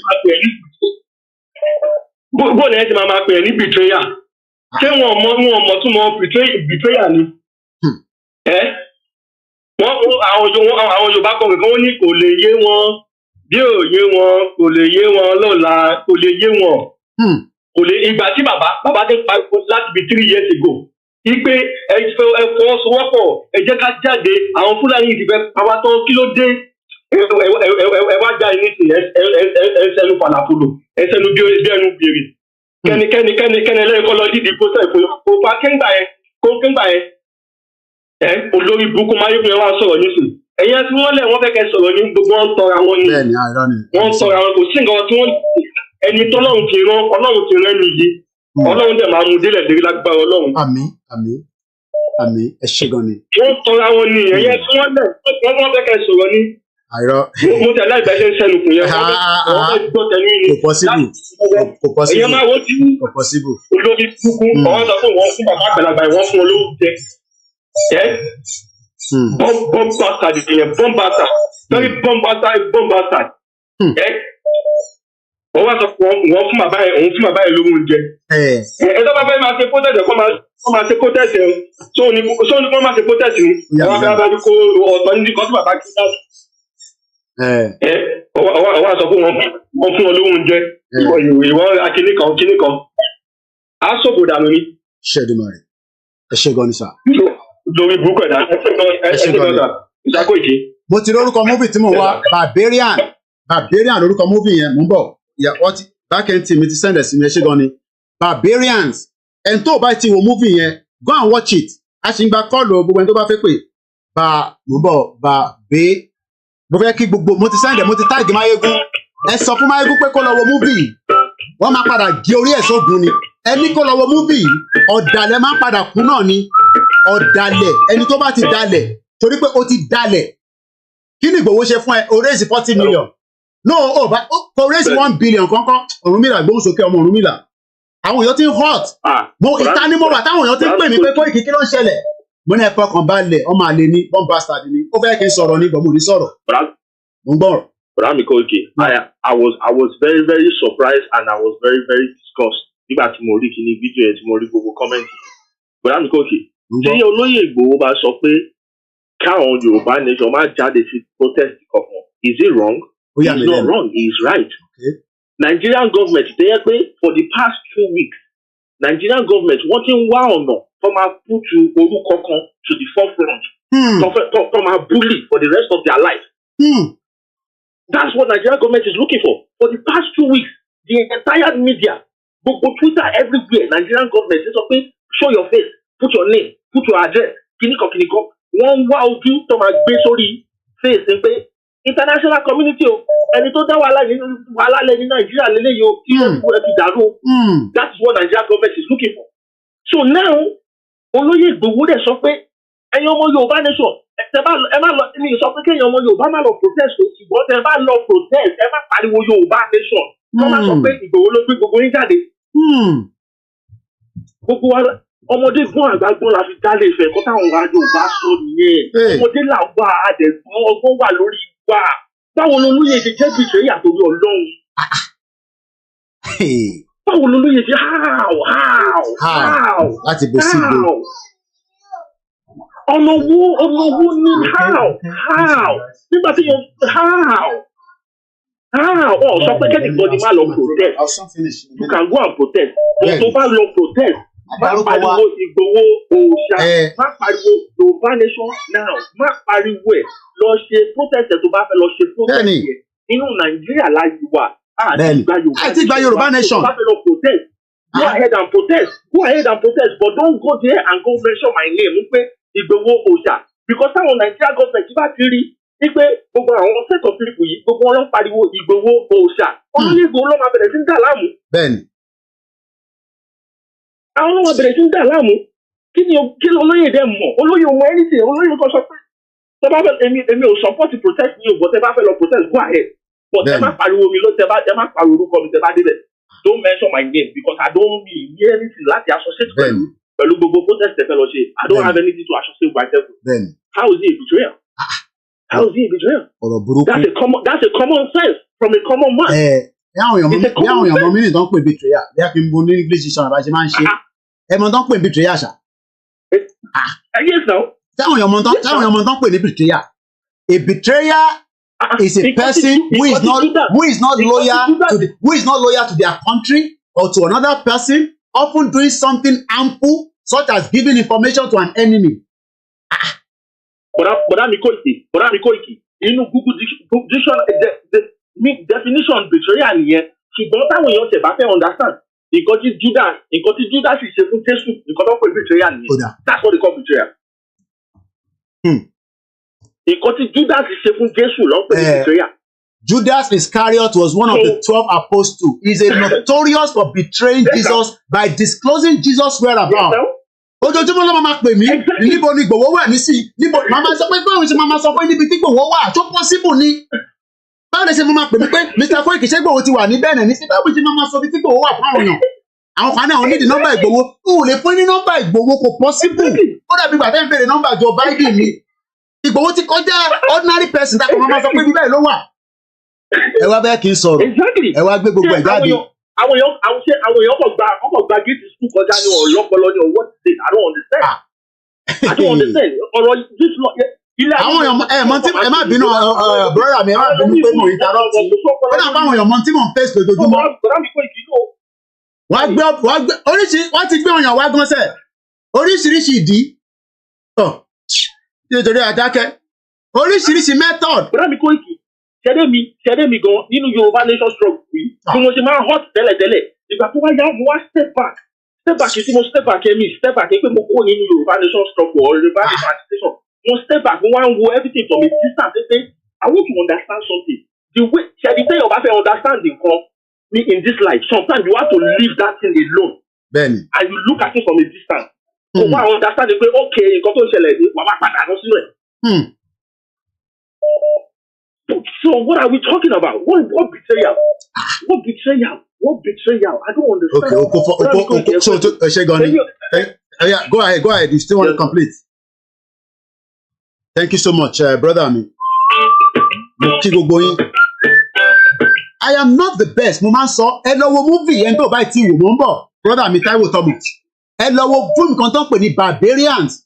Ó padà dalẹ̀ ó wá fẹ́ tẹ̀lé àwọn tó dalẹ̀ fún àwọn èèyàn wá gbé orí ẹ̀ wọ́n ní ìwọ tó dalẹ̀ àwọn ìran ẹ̀ ó máa àwọn ò gbọ́dọ̀ dalẹ̀ níbi tí lè ṣúdè yìí mo ní kò ń ṣòwò lèmi wá mọ́ orúkọ yẹn ti wà iná lóòótọ́ kò sówó lọ́wọ́ mi ara ń kan Gaza èmi náà nílò owó ẹ tí wọ́n ń pariwo lójoojúmọ́ ni but orúkọ mi máa dé ibi tó yẹ kó dé wà mo ti gbé orúkọ mi ju ti bàbá mi lọ òbẹ ni bàbá mi fi ń gba owó ló fi ń ṣafẹ́fẹ́ ọmọ Yorùbá nation lèmi pẹ̀láyé ọlá ìmọ́lẹ̀ Oòduà Táíwò Thomas àti gbogbo ẹ̀yàn ọmọ Yorùbá àwọn ò gbọdọ̀ tún wá jáde ká dalẹ̀ yìí. Confirm boss. Èrò lẹ fẹ́ gbé fẹ́mi lọ́wọ́ màmá tèmi ti sanwó nù ní Heathrow airport mo sọ fún yín náà ó sá kúrò Nàìjíríà ni my mom left Nigeria 1992 kò ń tipa fi ń dẹnu ta ni màmá Máyégún ta ni bàbá ẹ̀ mọ̀ sí mi ń wo Máyégún dọ̀la kò dẹ̀ mí pé tó bá ṣe program lálẹ́ tó bá wà òkè máa jókòó máa wò ọkùnrin là wá bọ̀ mo kọ̀ láti jáde kí n sọ fún ni tó bá jẹ́ kọ́bìnrin gan nísìnyí mo dẹ̀ lè wó pé ẹ máa sọ fún wa pé misunderstanding o ilẹ̀ ti misunderstanding o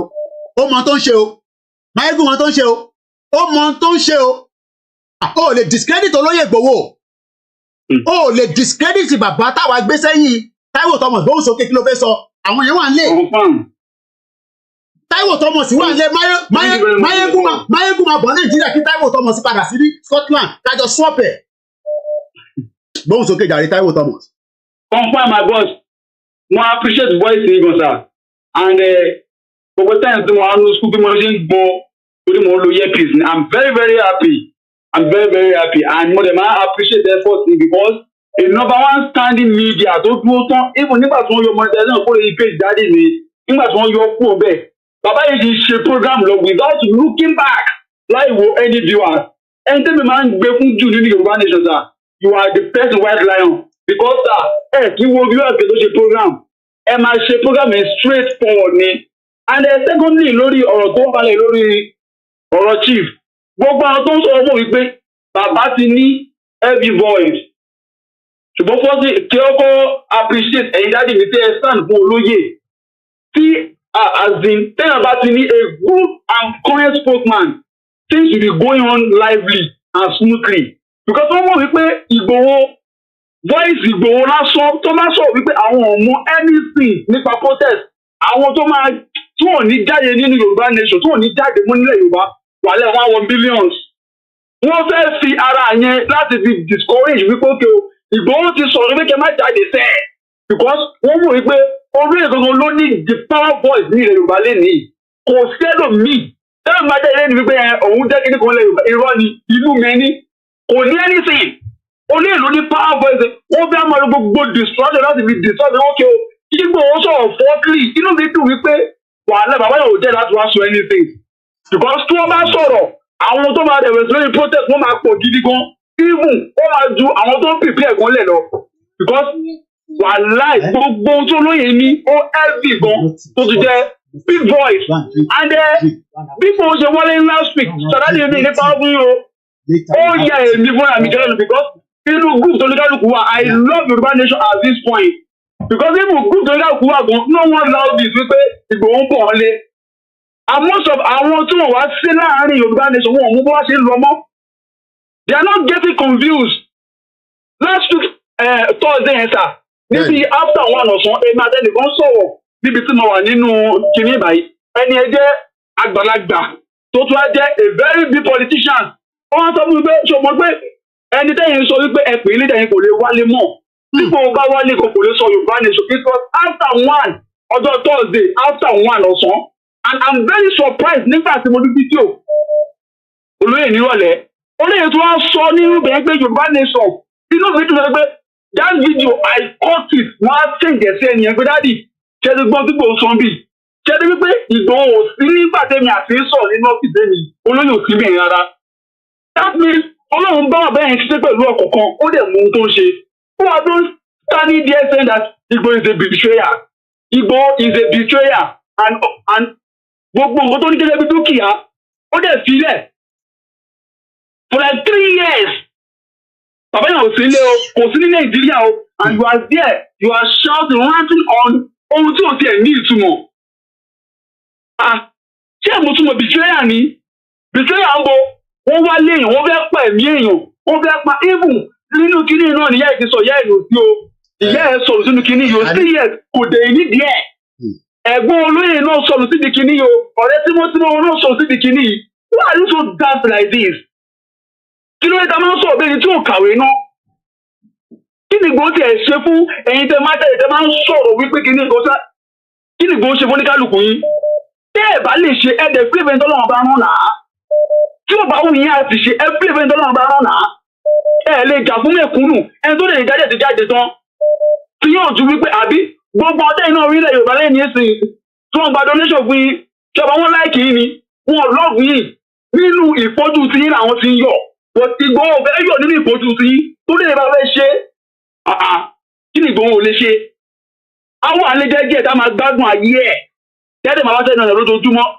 tá a máa gbowó but Igboho wò wípé ọjọ́ làwọn fẹ́ so eléyìí dà kí ló dé ọmọ Yorùbá ò kì í ṣerú náà. If you cannot be part of us, you leave us. And please leave us to continue our struggle. Lè ṣoore bí ìyànjẹ tó máa ṣèrègùn lé lórí. Igboho bẹ̀bẹ̀ fẹ́nìtì lọ́wọ́ yín náà. Igboho bẹ̀bẹ̀ fẹ́nìtì lọ́wọ́ yín. Àti kíndé pàtì gan ní ilẹ̀ Yorùbá.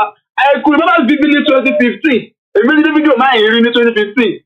Ó ní issue kan tó ṣẹlẹ̀ ní ọ̀dọ̀ wa lógùn state tí wọ́n pa máa nǹkan àwọn custom tí wọ́n pa máa yẹn. Nígbà tí máa ẹgbẹ́ tó ń sọ̀rọ̀ lórí máa yẹn, wọ́n náà máa ṣe everything for that family. Àwọn máa ṣe wọ́n ṣe nothing up to date. Ṣé mi gbé lu yẹn? Èmi wà lu yẹn náà. Wọ́n ṣe anything for our family yẹn up to date. Gbogbo wọn wá lè káàkiri ni. Mo dẹ̀ di fídíò yẹn, àtìgbàlẹ̀ bí ti mọ̀ wọ́n.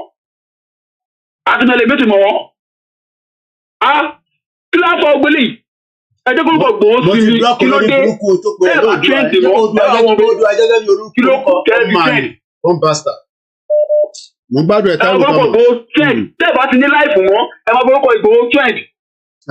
Ó fẹ́ cash out lórúkọ Igboho ni. The battle just started. Gbogbo media. Ṣé mo kó fẹ́ ṣe sọ́n kó fẹ́ ṣe back to èmi ti sọ fún media tèmi o gbọ́dọ̀ má jáde mo tún máa jáde again kí ọkàn má tún pè mí pé kí n má jáde mo tún máa jáde tó bá tún dalẹ̀ tó bá possible tí bá jáde lálẹ́ máa jáde lọ́la ẹ̀yẹ ká fún àwọn èèyàn láyè Taiwo Thomas is a physical challenge ó ní ojú tó wà little bit tí kò fi tó rọra manage ìwọ máa bọ̀ padà kó wá ṣe mo kí ẹ Arẹwà arábìnrin my beautiful sister ó tọjọ́ mẹ́ta àwọn oníjọkọ sí ìbáyọ kẹta ní ìṣorúkọ Ìgbòho a máa tátọ́ pẹ̀lú gbogbo yín ni mò ń bọ̀ Aisha fún mi ní 1 minute hello caller hello Mr. Koiki wọn à pẹ̀lú yín.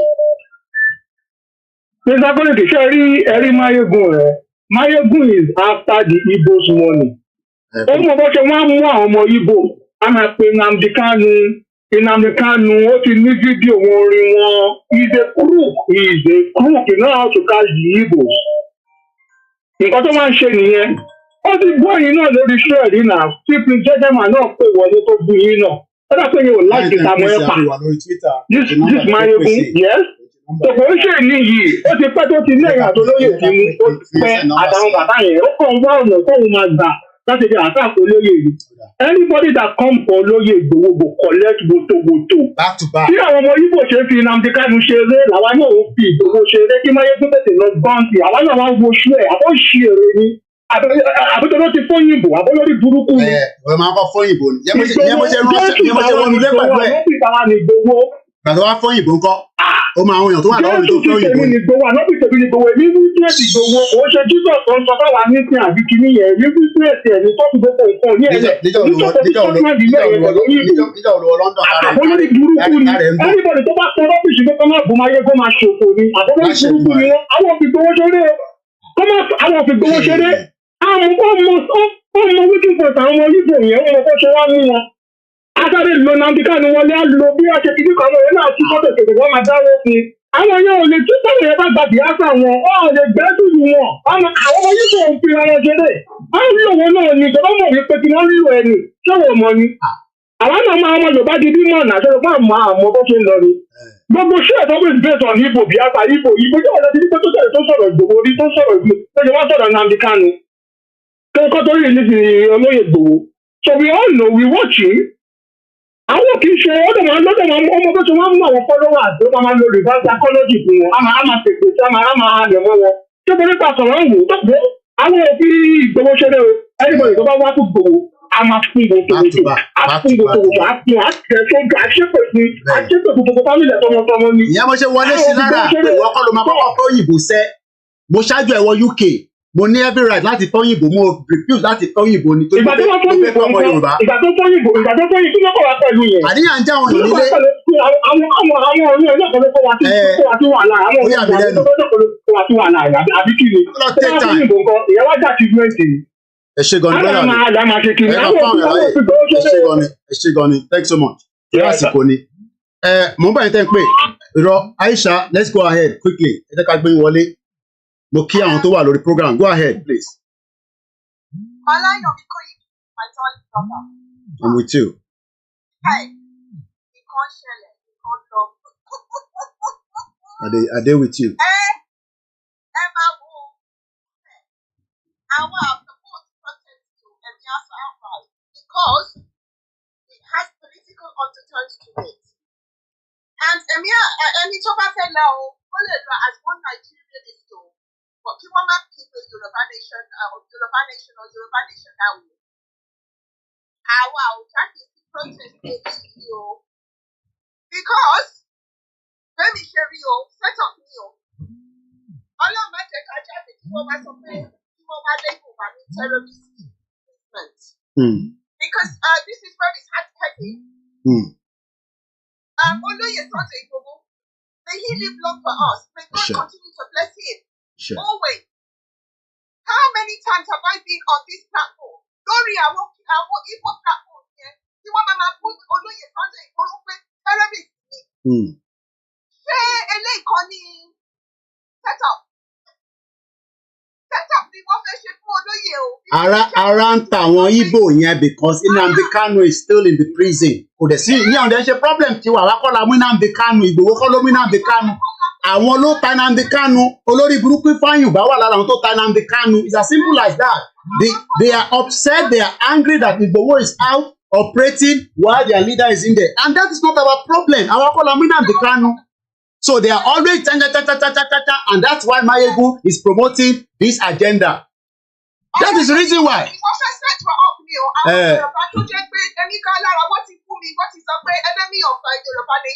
Order. Okay. Order. All right. Because when you're speaking the truth and you're warning out these our Yoruba brothers and sisters, they should not allow themselves to be put out to be used for evil agendas. They will now be insulting we that were speaking Yoruba starting me in contemplation for one. Set up the Kiniyo and it has serious political undertone. We are not one Nigerianist. We are Yoruba nation. All right, We're not interested in the protest. We come.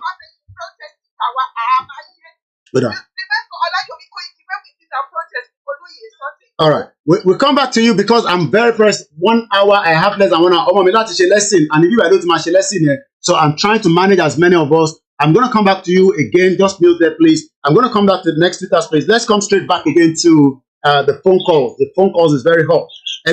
Yeah, I'm coming to you. Yeah, go ahead. Hello. Mumba, Ewa, Enisuru, go ahead, my brother. I'll give you about 1 minute and a half on the Twitter space. Go ahead. Mokiele Konsarewa. Yeah. You're welcome.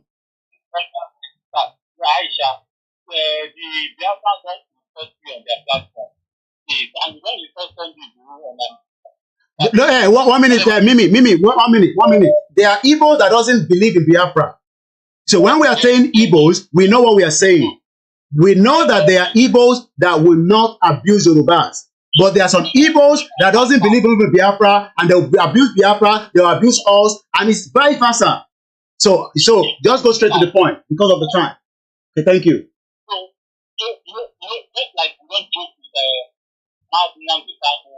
Mumba Ewa.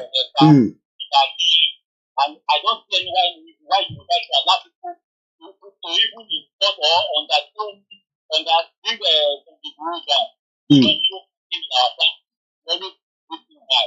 Because we know that even our leader has said we should stop. We have meetings together.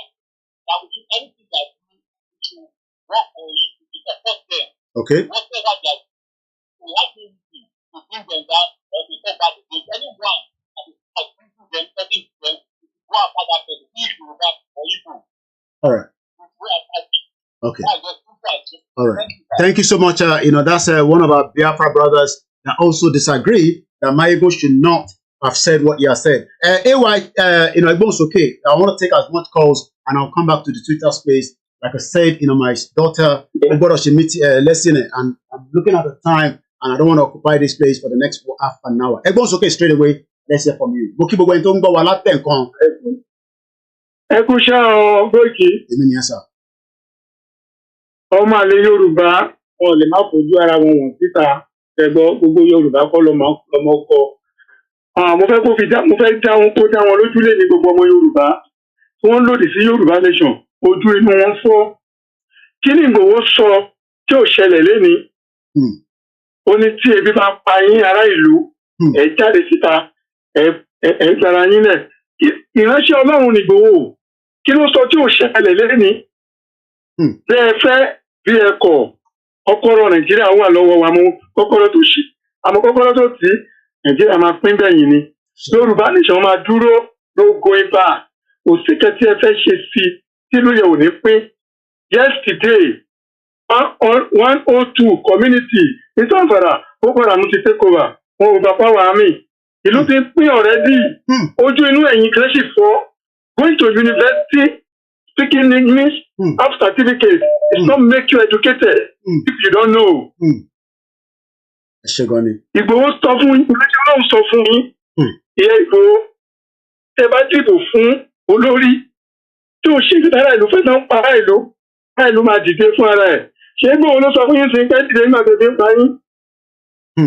Ṣé Ìgbòho ló sọ fún yín gbogbo Nàìjíríà wọ́n ṣẹ̀ṣẹ̀ bẹ̀rẹ̀ wọ́n ti rí kankan kẹrí máyégún ọ̀nà máyégún trash òfóyìnbó bushi ìranù máyégún ogún ìjàbla ẹnu ni àdáadáa ní bọ̀bọ̀ yẹn sọ ayégi waste time àwọn èèyàn bí ẹgbẹ́ tí ẹ̀kọ́ Yorùbá nation must remain. The day is break there will be no party space for politicians in Nigeria. Let's sit down. Mo kí gbogbo àwọn Yorùbá don't make it come and say Koiki understand ara yín ni no I'm not interested in all that. Ẹ̀gbọ́n sókè that's Texas. Koiki Baba, I really appreciate your uprightness. I really appreciate. I don't even know where. Ọlọ́run àṣà yín lórí ṣá. I really appreciate it. Now everybody should listen. Ṣé Máyégún? I'm so surprised. Mo ti jàjàjà lórí kí náà tẹ̀lé àyè kó ti blọ́ọ̀kì mi gan. Now ṣé rí ìgbà tí Máyégún tó ti bẹ̀rẹ̀ sí ní fọ́tà ní àtìgbà tó ti bú bàbá it was too much. Àwádìí ń sun ẹkún mi. Now nítorí ẹ̀fà pọ́blẹ́mù yẹn ìgbà yẹn tẹ́tí sọ pé kó máa hàn dù kí owó finances yẹn àti ìgbà yẹn ló ti bẹ̀rẹ̀. a ṣe lè gbé gbogbo owó central bank ní Yorùbá á gbélé ẹ lọ́wọ́ kó máa bá wa manage níbo ló ti ń ṣe yẹn. Wọ́n ní kẹ́tẹ́ máa ṣe ojú sọ́gbà yìí pé àwọn central bank gọ̀ọ̀mù ní kíní pẹ̀lú níta wọ́n ṣe gba kíní yẹn kó lọ́wọ́ ẹ̀ka àti ìgbà yẹn ló fi já má dọ̀ tó kàn ká sí bàbá. Ṣẹ́ni unfortunately for you kò mọ ọmọ Igbo àárín Igbo lèmi gbé ní first start for close to 20 years àjọṣe business àjọṣe ògbẹ̀ kò mọ wọ́n ni. If the chiefs are down tomorrow they will throw him under the bus. Ṣé owó tó wọ́n rí gbà lọ́wọ́ wọn ló ṣe ń ṣe gálágálé I'm telling you and ó lè tara lé ẹ lọ́pọ̀ because ò ní rí ìrà lọ́wọ́ gan nígbà tó bá fẹ́ rà. Okay èmi àti Máyégún mo ti pèsè orí program ọ̀sẹ̀ rẹ̀ àjọ àdìpé Nàìjíríà kò dá mọ́ Nàìjíríà ọ̀sẹ̀ kìnìkan ó wá yà mí lẹ́nu èmi mo ti sọ fún mi àtijọ́ àdìyèsí pé even if Jesus Christ come kò lè rúlu Nàìjíríà kí Nàìjíríà yẹn wà òkè even Adébóyè ò lè di politician lè kó rú bẹ̀ pé because of the background and the foundation of Nigeria ó wá yà mí lẹ́nu bó ṣe wá sọ òbí di sẹ́yìn àtìgbà tí Máyégún òbí kìnìkan òbí you can never hear anything against òbí ó máa kanta ẹni òbí kìnìkan àìdẹ́mọ́tìwò Kánú bí Kánú Nnamdi Kánú. Hold on gbọ́n mi kò ní dá fún Michael PC ní orí ṣoríire ó ní if Igboho has issued the press statement denying salt and then why strongly ask that you guys should stop denouncing my Igbo you no go better for your papa no go die where they go find the body ó ní ṣoríire. Ẹ máa bá mi follow àwọn comments yẹn ẹ bá ti reply lé lórí màá gbà sí fún wọn ẹ ní kúre gbogbo yín one bastard ẹgbọn sókè ẹgbọn mi má bí.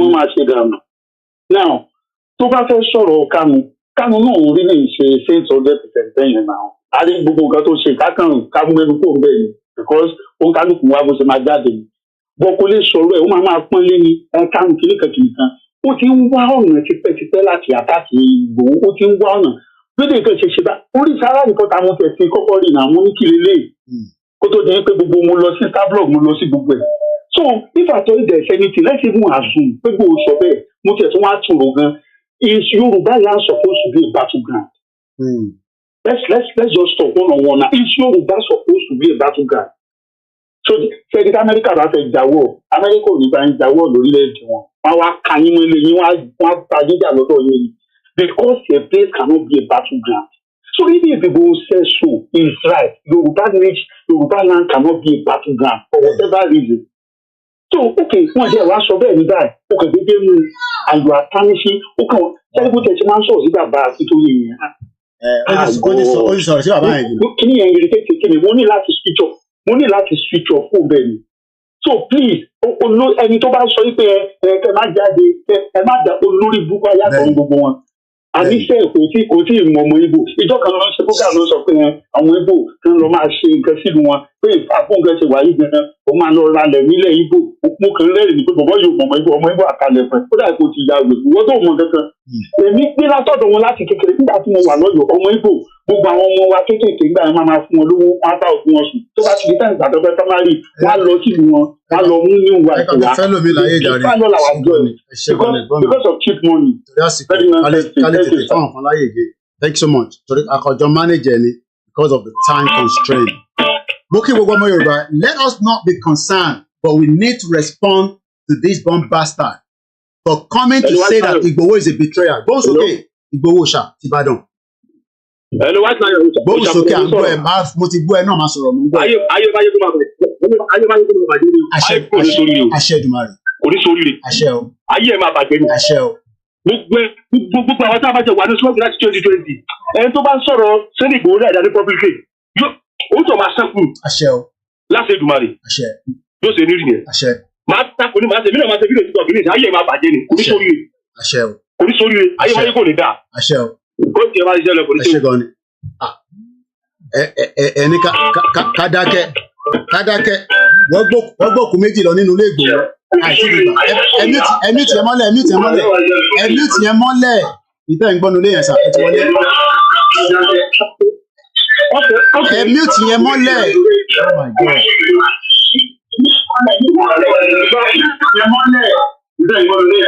Hello.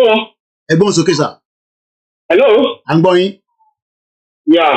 Ẹ káàsán sà. Yeah. Ẹ jẹ́ kí n kàn sáré sọ one or two things lórí nǹkan tó ń ṣẹlẹ̀ yìí. Àkọ́kọ́ máa kọ́kọ́ kí Koiki ìjà pé wọ́n pèsè. Nǹkan tó máa sọ fún Koiki ni pé ọmọ Ìjẹ̀bú náà lè ní. Ọmọ Ifẹ̀ náà tún ní bọ́ra fẹ́. Ṣé rí àwọn nǹkan kan wà tí mo rí sí Koiki pé ó ṣọ́ra ìbínú kò má tì. Àwọn ìpípé yìí gbọ́dọ̀ náà fi ń ṣọ́yàn gẹ́gẹ́ bí Koiki náà ti sọ pé wọ́n ti try. Ẹ má jẹ́ kán fi ìbínú tì í. Ẹlẹ́ẹ̀kejì láyé ibi tó sọ pé òun fún yàn lówó tó wú ara ẹni iṣẹ́ orúkọ Ìgbòho náà ló fi gbowó. Owó tó sọ pé òun fún bàbá iṣẹ́ orúkọ Ìgbòho ló fi gbowó. Skọ́nà lè mi jẹ́ o, skọ́nà náà lè mi wà nígbà yìí o, jágò ni wà. Tó orúkọ owó ara ẹni tó òun lọ́wọ́ ẹ̀ tó fún àbí iṣẹ́ orúkọ Ìgbòho náà ló fi gbowó. Tó ibi tẹ́ bá ti kọ́kọ́ píyèsí gbogbo nǹkan nìyẹn. Gẹ́gẹ́ bẹ́ẹ̀ sọ bọ́n ṣe kóra ń ṣe Yorùbá nation everybody mọ àti yímọ yẹn ó ń bí wọn nínú ẹ take it easy wọn ó ìsì kó ṣọ́ra kó bá fi ìbínú tì í wọn plan ni ẹ ṣe gan ọ̀rọ̀ mi ò jù bẹ́ẹ̀ lọ. Mo like feedback brother wa ìyẹn mo yọ pé mo gbọ́dọ̀ má fi ọ̀rọ̀ sọ bí tí kò ní jẹ́ kó jáde mo ní ẹ ló kọ́lá ẹ fún mi ní ẹ fún 130 seconds ẹ mute tẹ́ ń gbọ́ nílé mọ́lẹ̀ ẹ mute yẹn ti wọlé ẹ bá mute mọ́lẹ̀ ẹ mute yẹn mọ́lẹ̀ pátápátá ẹ mute tẹ́ ń gbọ́ nílé yẹn. mo ti mute ẹ fún wa ní 30 seconds. bàbá ẹ ní sùúrù sà ọ ní bàbá Aláàfin ó sọ fẹ́mi àti Ìgbòho pé ẹ jẹ́ ká wà careful torí pé at the end of the day wọ́n máa fẹ́ mú yín but àwọn alálẹ̀ ò ní rẹ́ pọ̀ ní jẹ́ kó rí yín mú ẹ̀yin náà máa wá ṣe tán máa fi so ìtàn ṣe nísìnyí pé wọ́n mọ̀ pé máa hot but bí a ti bá jáde nísìnyí máa bẹ̀rẹ̀ sí spill out ọmọ gbàgbé ẹ̀ Yorùbá nation is a movement èmi kọ́ ni leader àwọn leader wa ló ń direct ẹ̀ẹ́dẹ̀ lè fọ̀rọ̀ sí Ìgbòho lẹ́nu Ìgbòho ló máa sọ̀rọ̀ tí bàbá Akintoye bá sọ pé kó sọ̀rọ̀ torí pé wọ́n fẹ́ díjà lẹ̀ láàrin Ìgbòho àti bàbá Akintoye náà ẹgbọ́n sókè alàgbà.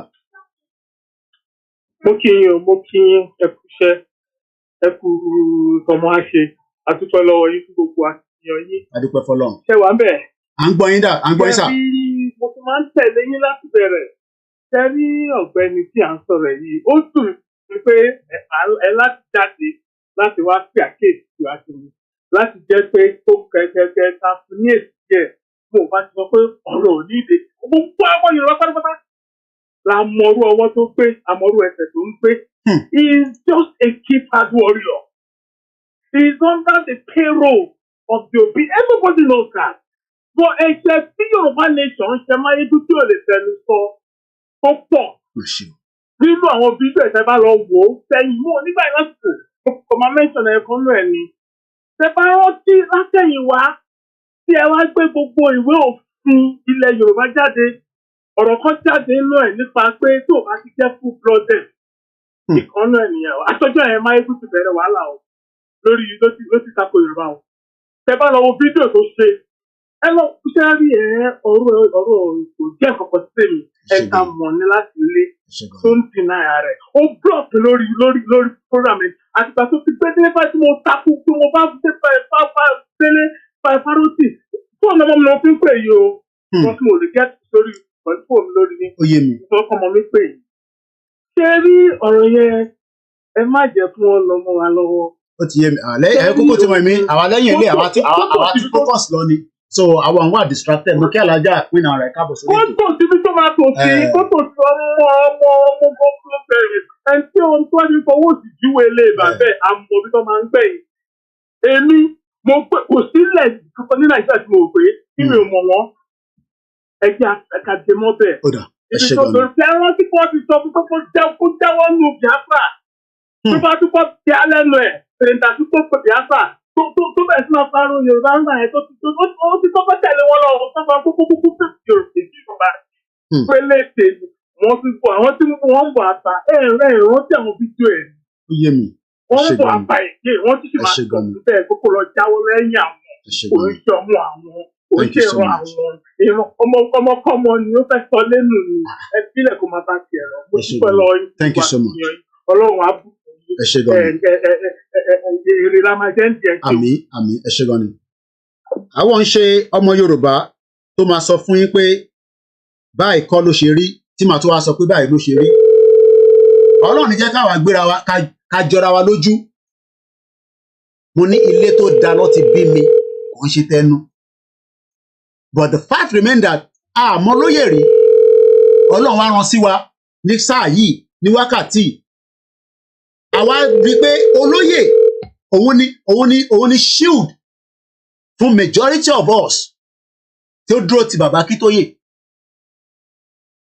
The question is ṣé tó bá yẹ pé wọ́n ti rí pa sílé níjọ́ tó fẹ́ pa yẹn ṣé bí gbogbo àṣẹ máa jáde náà tá máa ní betrayal ni torí pé a fún lówó torí a ṣe kinní kan a ṣe gbá àṣetà òun ẹ̀gbọ́n sókè sà. Hello, the white lion. Mo kì í sà. Ẹ kú ètò ẹ̀dẹ̀ kú gbogbo àfi ènìyàn ṣe. Ṣé rí the first question concerning this topic tó ń lọ lọ́wọ́ yìí. The first question tẹ́mi ń pé kọ́kọ́ bèrè ni pé ṣé bọ̀bọ̀ Máyégún is he a bona fide Yorùbá son? Ṣé completely ọmọ Yorùbá ni àbí partly? Number two. Ọlọ́mọ Yorùbá ló it is well. Tó bá wá jọmọ Yorùbá ni I want you to know one thing for sure. There are some set of people tó jẹ́ wípé kò sí n tó lè ṣe láyé àwọn kan wà tó jẹ́ pé they are just born traitors. Kò sí tí wọ́n lè tó bá ti jẹ́ ọ̀rọ̀ owó báyìí kò sí tí wọ́n lè ṣe. Ṣé báwọn èèyàn ló lọ gba owó ṣe báwọn èèyàn àwọn Yorùbá wa wà náà àwọn tán lídìí tán tẹ̀lé àwọn DSS wá sílé olóyè. Tán gbẹ́bọ.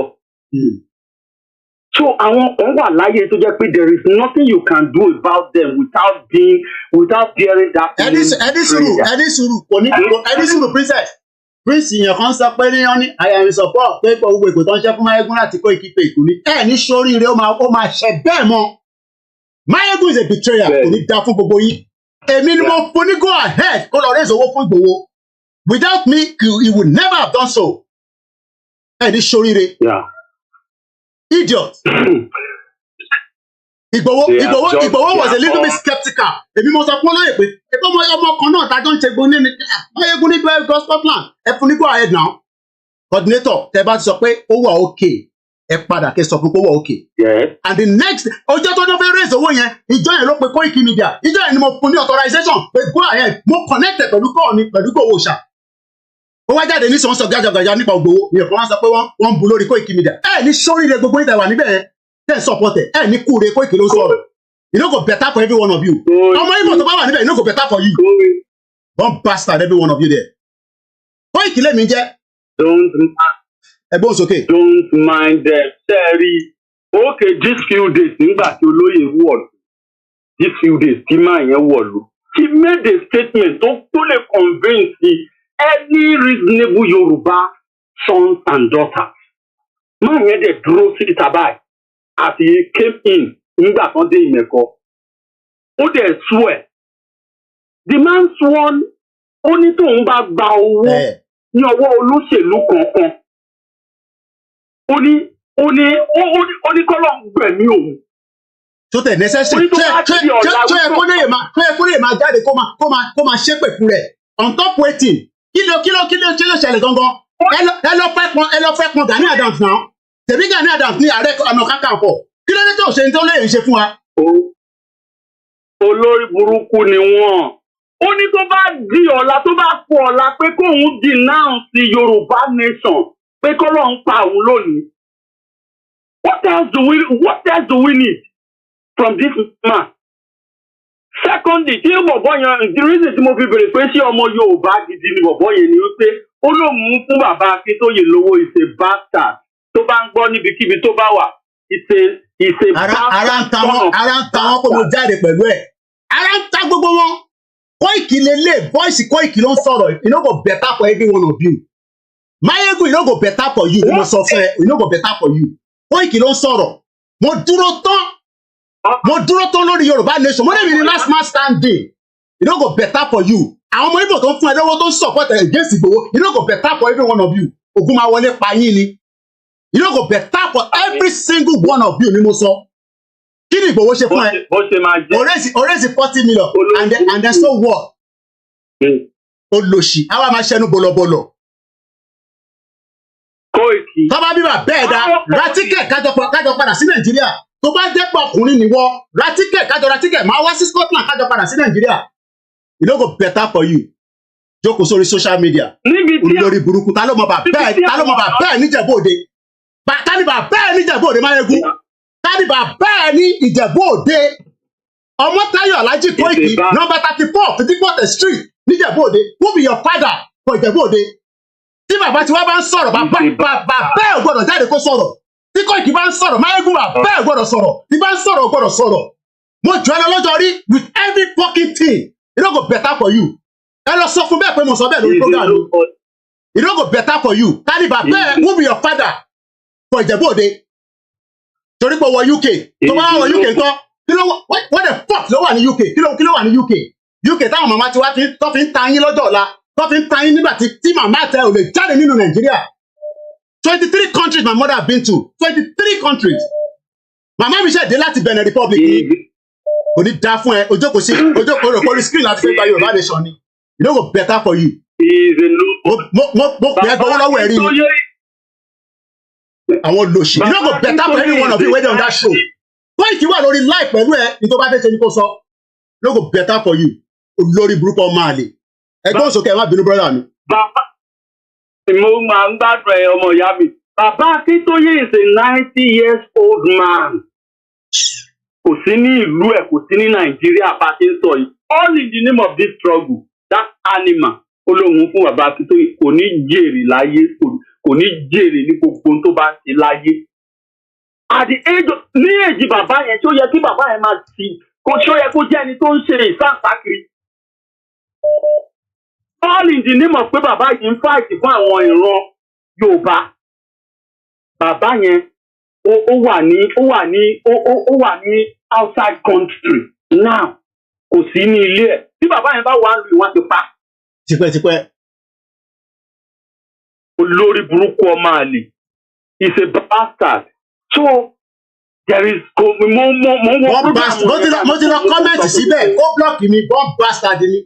Ọmọkùnrin lẹ́mí èmi dúró dáadáa ni.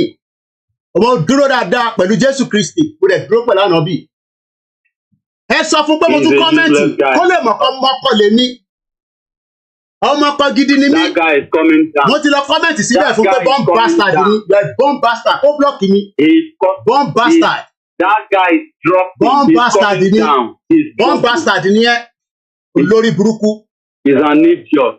tó bá sàṣẹ ogun tí o lè ràn wá àwa dúró tán lẹ́yìn ilé àwa ń báṣẹ́ lọ ẹ má wọrí pé focus ẹ jẹ́ ká parí program ká ná kẹ̀délẹ̀ kó lè wà ní rẹ́kọ̀ pé a jáde fún Tani Máyégún tẹ́fẹ́ máa bẹ̀rù Tani Máyégún tẹ́fẹ́ máa bẹ̀rù mo ń pé gbogbo ọmọ Yorùbá Tani Máyégún tẹ́fẹ́ máa bẹ̀rù Wúbì Máyégún ta ló ẹ bèrè pé ta ló mọ̀ níjẹ̀bú òde ẹ lọ kọ̀ǹfàmù bàbá tó bí KOIKIMEDIA níjẹ̀bú òde ní Fìdíkọ̀tẹ̀ kò ní dá fún gbogbo yín ṣé torí pé gbogbo àjọ wà lórí social media àbẹ́ ń ṣe eré ni. He's a useless human being.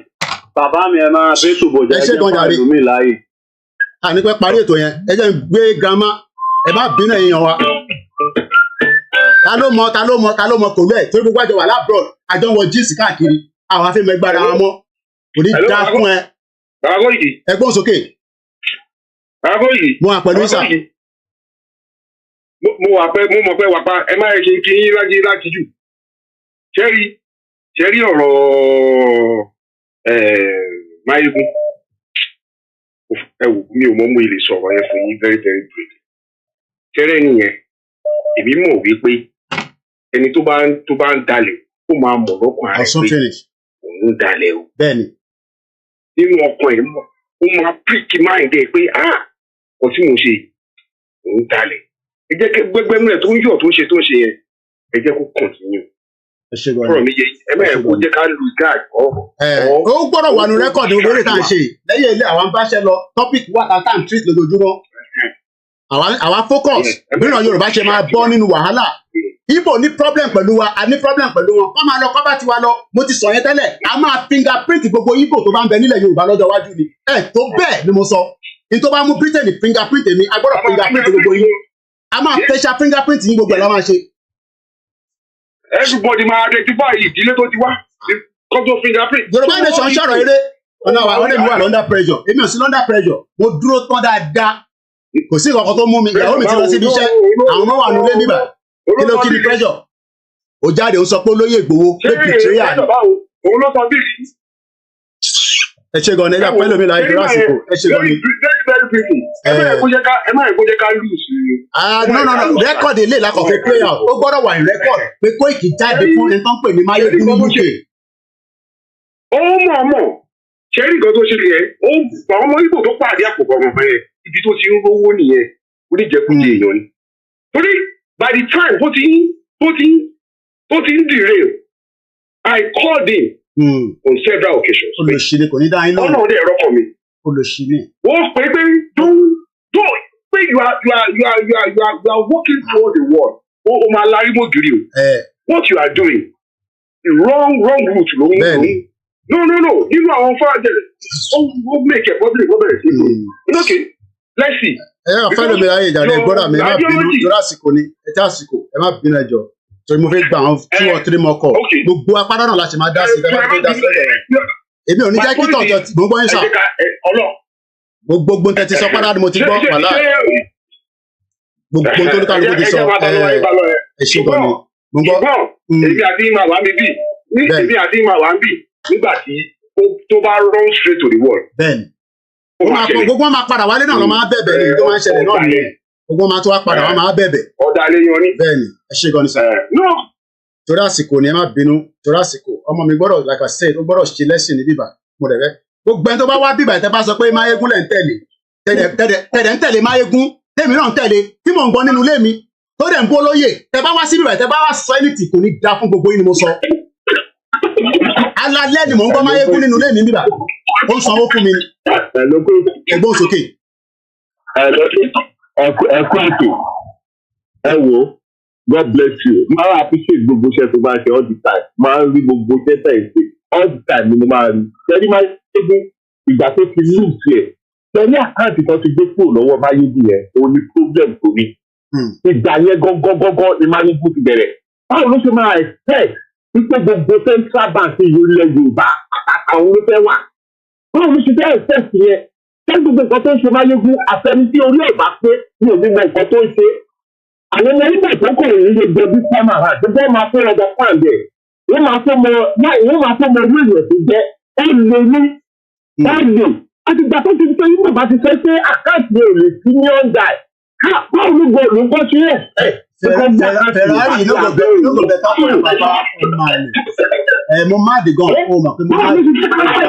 Ó gbé sí abẹ́ ẹ̀hún ó lè ní bàbá ẹ̀ àti gbàgbé mo ti padà lẹ́yìn ẹ̀sìn ìṣẹ́ gbàgbé ẹ̀kọ́ because mo fi rí ní ẹ̀sìn ẹ̀kọ́ gbẹ́ǹtẹ̀ yìí yóò jẹ́ tẹ̀lé wá àwọn èèyàn bẹ́ẹ̀ ẹ máa bó ṣèjọ ọ̀gá mi ní dààmú. Àmì kò dẹ̀ ní dààmú wa tó bá rò kó máa fi tẹ̀ dààmú àwa ó ní dààmú wa ọmọ àlè ó ní dààmú wa ẹ̀yin èèyàn wa máa ṣe ní 1 minute ní torí àsìkò ẹ bá mute oh my ẹ mute background ẹ mute tẹ̀ tí ń gbọ́ mi nínú ilé yẹn after 10 seconds máa yọ yín o ẹ mute nínú ilé yẹn èyí rẹ̀ ń gbọ́ra yín nínú ilé ẹ ti wọlé